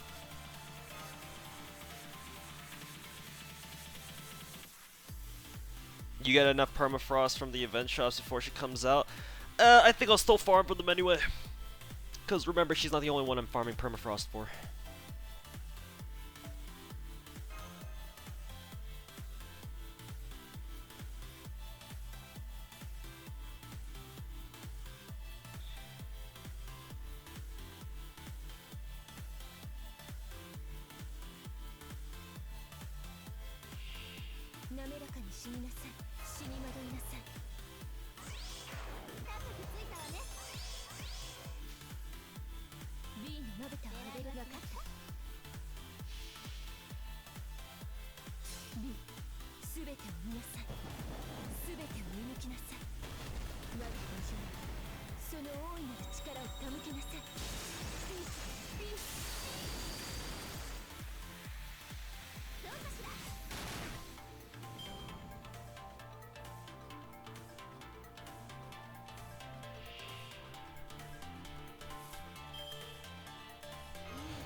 Which skills do you max for Ishtar first? Her battery. That first. As much as I respect Soberoni for his reviews, don't listen to his video where he says level her battery last. Level her battery first.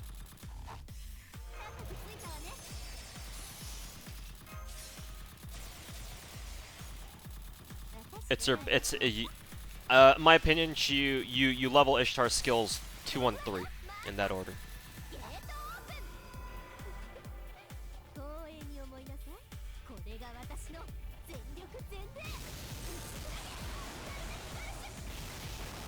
Or 2-3-1 if you want to concentrate on making Ishtar your DPS. and you're not really relying on her charisma too much.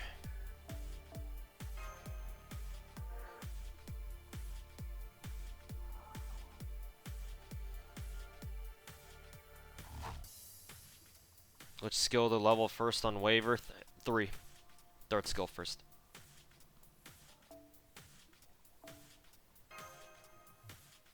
Did you already finish LB1? Well, I have to if I want to farm the free quests.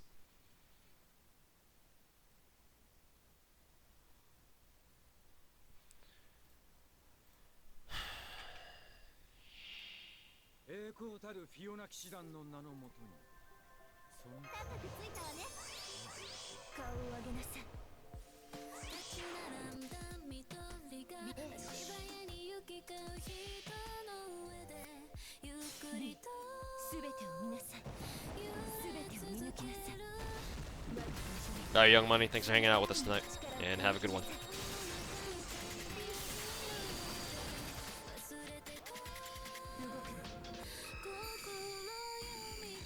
Skill recommendation for Oki-Tan. Good question. Meme answer here, but none because Scotty comes out a month later. But serious answer.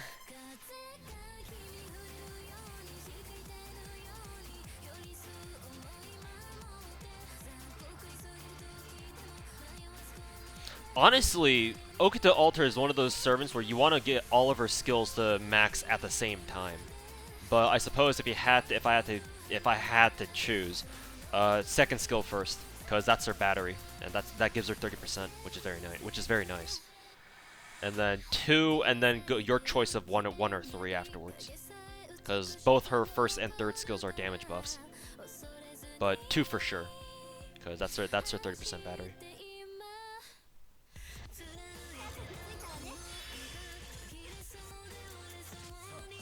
Forgot to use his arts buff. Can't forget that.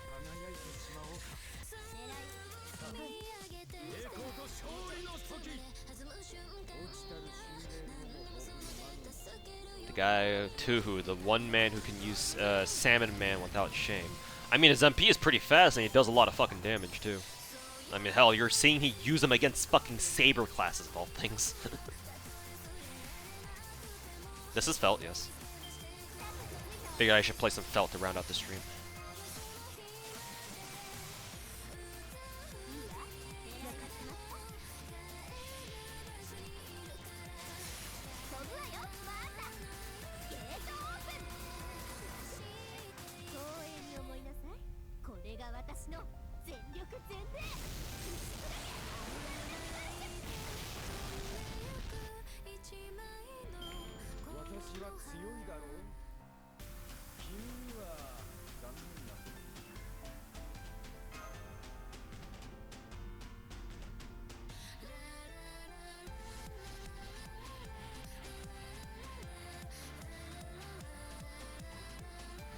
Alright, think this will be my last run here, because I got plans for tonight. What skill would you work on first for Raiko?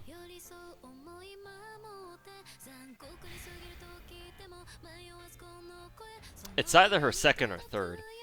It depends on what you're planning to use Raiko for. If you just want to use Raiko for just a general wave clear, just because she's a 5-star berserker and you just want her to kill shit quick, then her second skill, because that's her mana burst.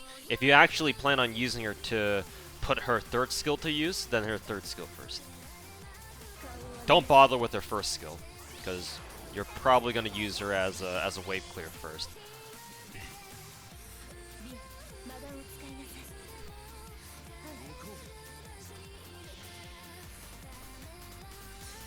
If I put an MP into a Buster Chain, does the MP get affected by the chain effect? No. You cannot increase your MP damage. If you can't increase your MP damage if it's a Buster MP and you put it into a Buster Chain, then that wouldn't be fair for the quick or arts chains, because you can't get damage boosts for them, because that's not what quick or arts chains do.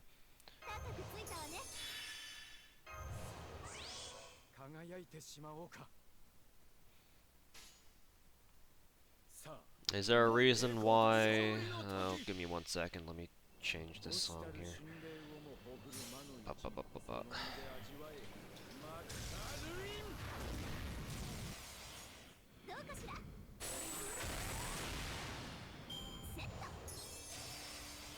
Is there a reason why Consort U has a ton more doges than Anastasia, despite you being considered one of the worst 4-star assassins in FGO?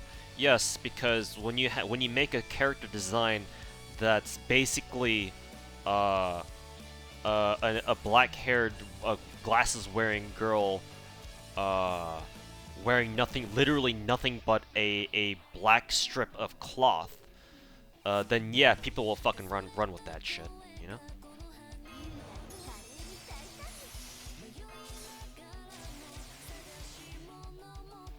Don't worry, Anastasia has her fair share of popularity too. Because let me tell you, silver or white-haired waifus, people will die for. Hey, Galang, thanks for hanging out with us. We'll see you next time. Yeah, we'll see you next time, man. Why are you farming with Fion? Because he's a fucking boss.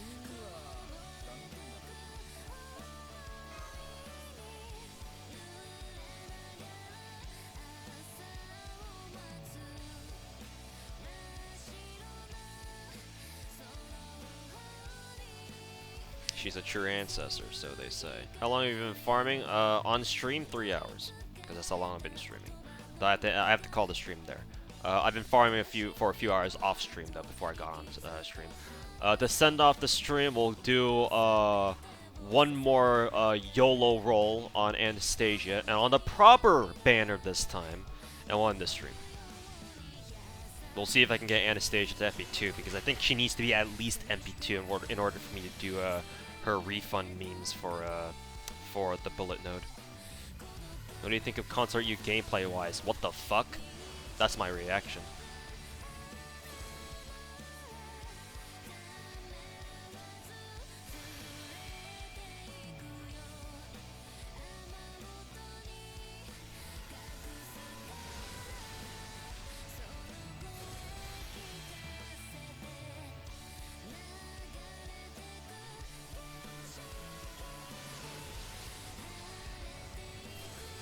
Why is Consort bad? Her skills are lackluster and her MP removes all her buffs.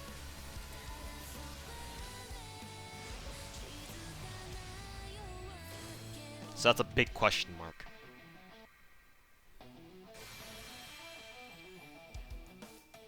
Like, yes, her MP overcharge gives her like a pretty hefty damage buff of some kind, but why the hell does it remove all her buffs first that she originally had?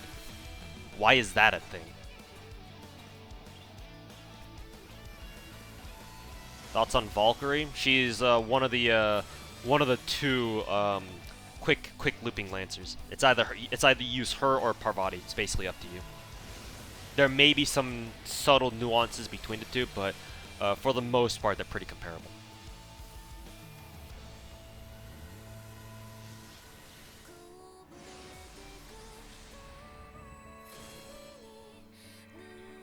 Why is he summoning? I'm YOLO rolling for Anastasia. Looks like we're not really gonna get anything out of this though. Yeah, I'm just doing one YOLO. I'm gonna end the stream after this because I gotta get going. Which banner is this? Anna's. Summoning Bullet Eater. Yeah, more ways than one. Yep. So nothing much. Alrighty, boys. Thanks for watching. Thanks for hanging out with me tonight. I will probably be back for another chill bullet farming stream like we had just now later on this week. So I'll try to make time for that. Just in case you guys don't know, in case you guys are interested in JP stuff, JP's going to have their Lost Belt 5 Part 2 stream sometime this week. It's probably going to be on Tuesday for us Americans, Wednesday for JP. So keep an eye out for that. I'm gonna try to stream on that day, and I'll go on until whenever their stream starts. So I can end my stream and then send you guys over to their stream so you guys can watch it, or send you guys over to another like translation stream, like who is it? To Love, whatever the guy's name is, or whoever else. So, yeah, that'll be it for me, guys. Thanks for hanging out with me tonight. I know tonight was a bit of a quote shorter stream, like 3 hours, yeah, whatever, bro. But yeah, thanks for hanging out, and I'll see you guys next time. Let's see who we can raid here real quick. Let's just go raid Fino, because I think he's going through Lost Bell right now. Oops. Fino, raid Fino. There you go. Alright, boys. Thanks for, again, thanks for hanging out. Thanks for watching. I'll be back, hopefully later this week. So we can have another chill stream like this. And yeah. Okay, by the way, guys, for those of you guys on my YouTube side, I'm sure you guys know who this guy is, but Fino's streaming right now over on the Twitchies, so go check him out once I'm done streaming here. And hang on to his stream. He's going through Lost Bell right now, so hang on to his stream for some more memes. And yeah, that's it. Thanks for watching.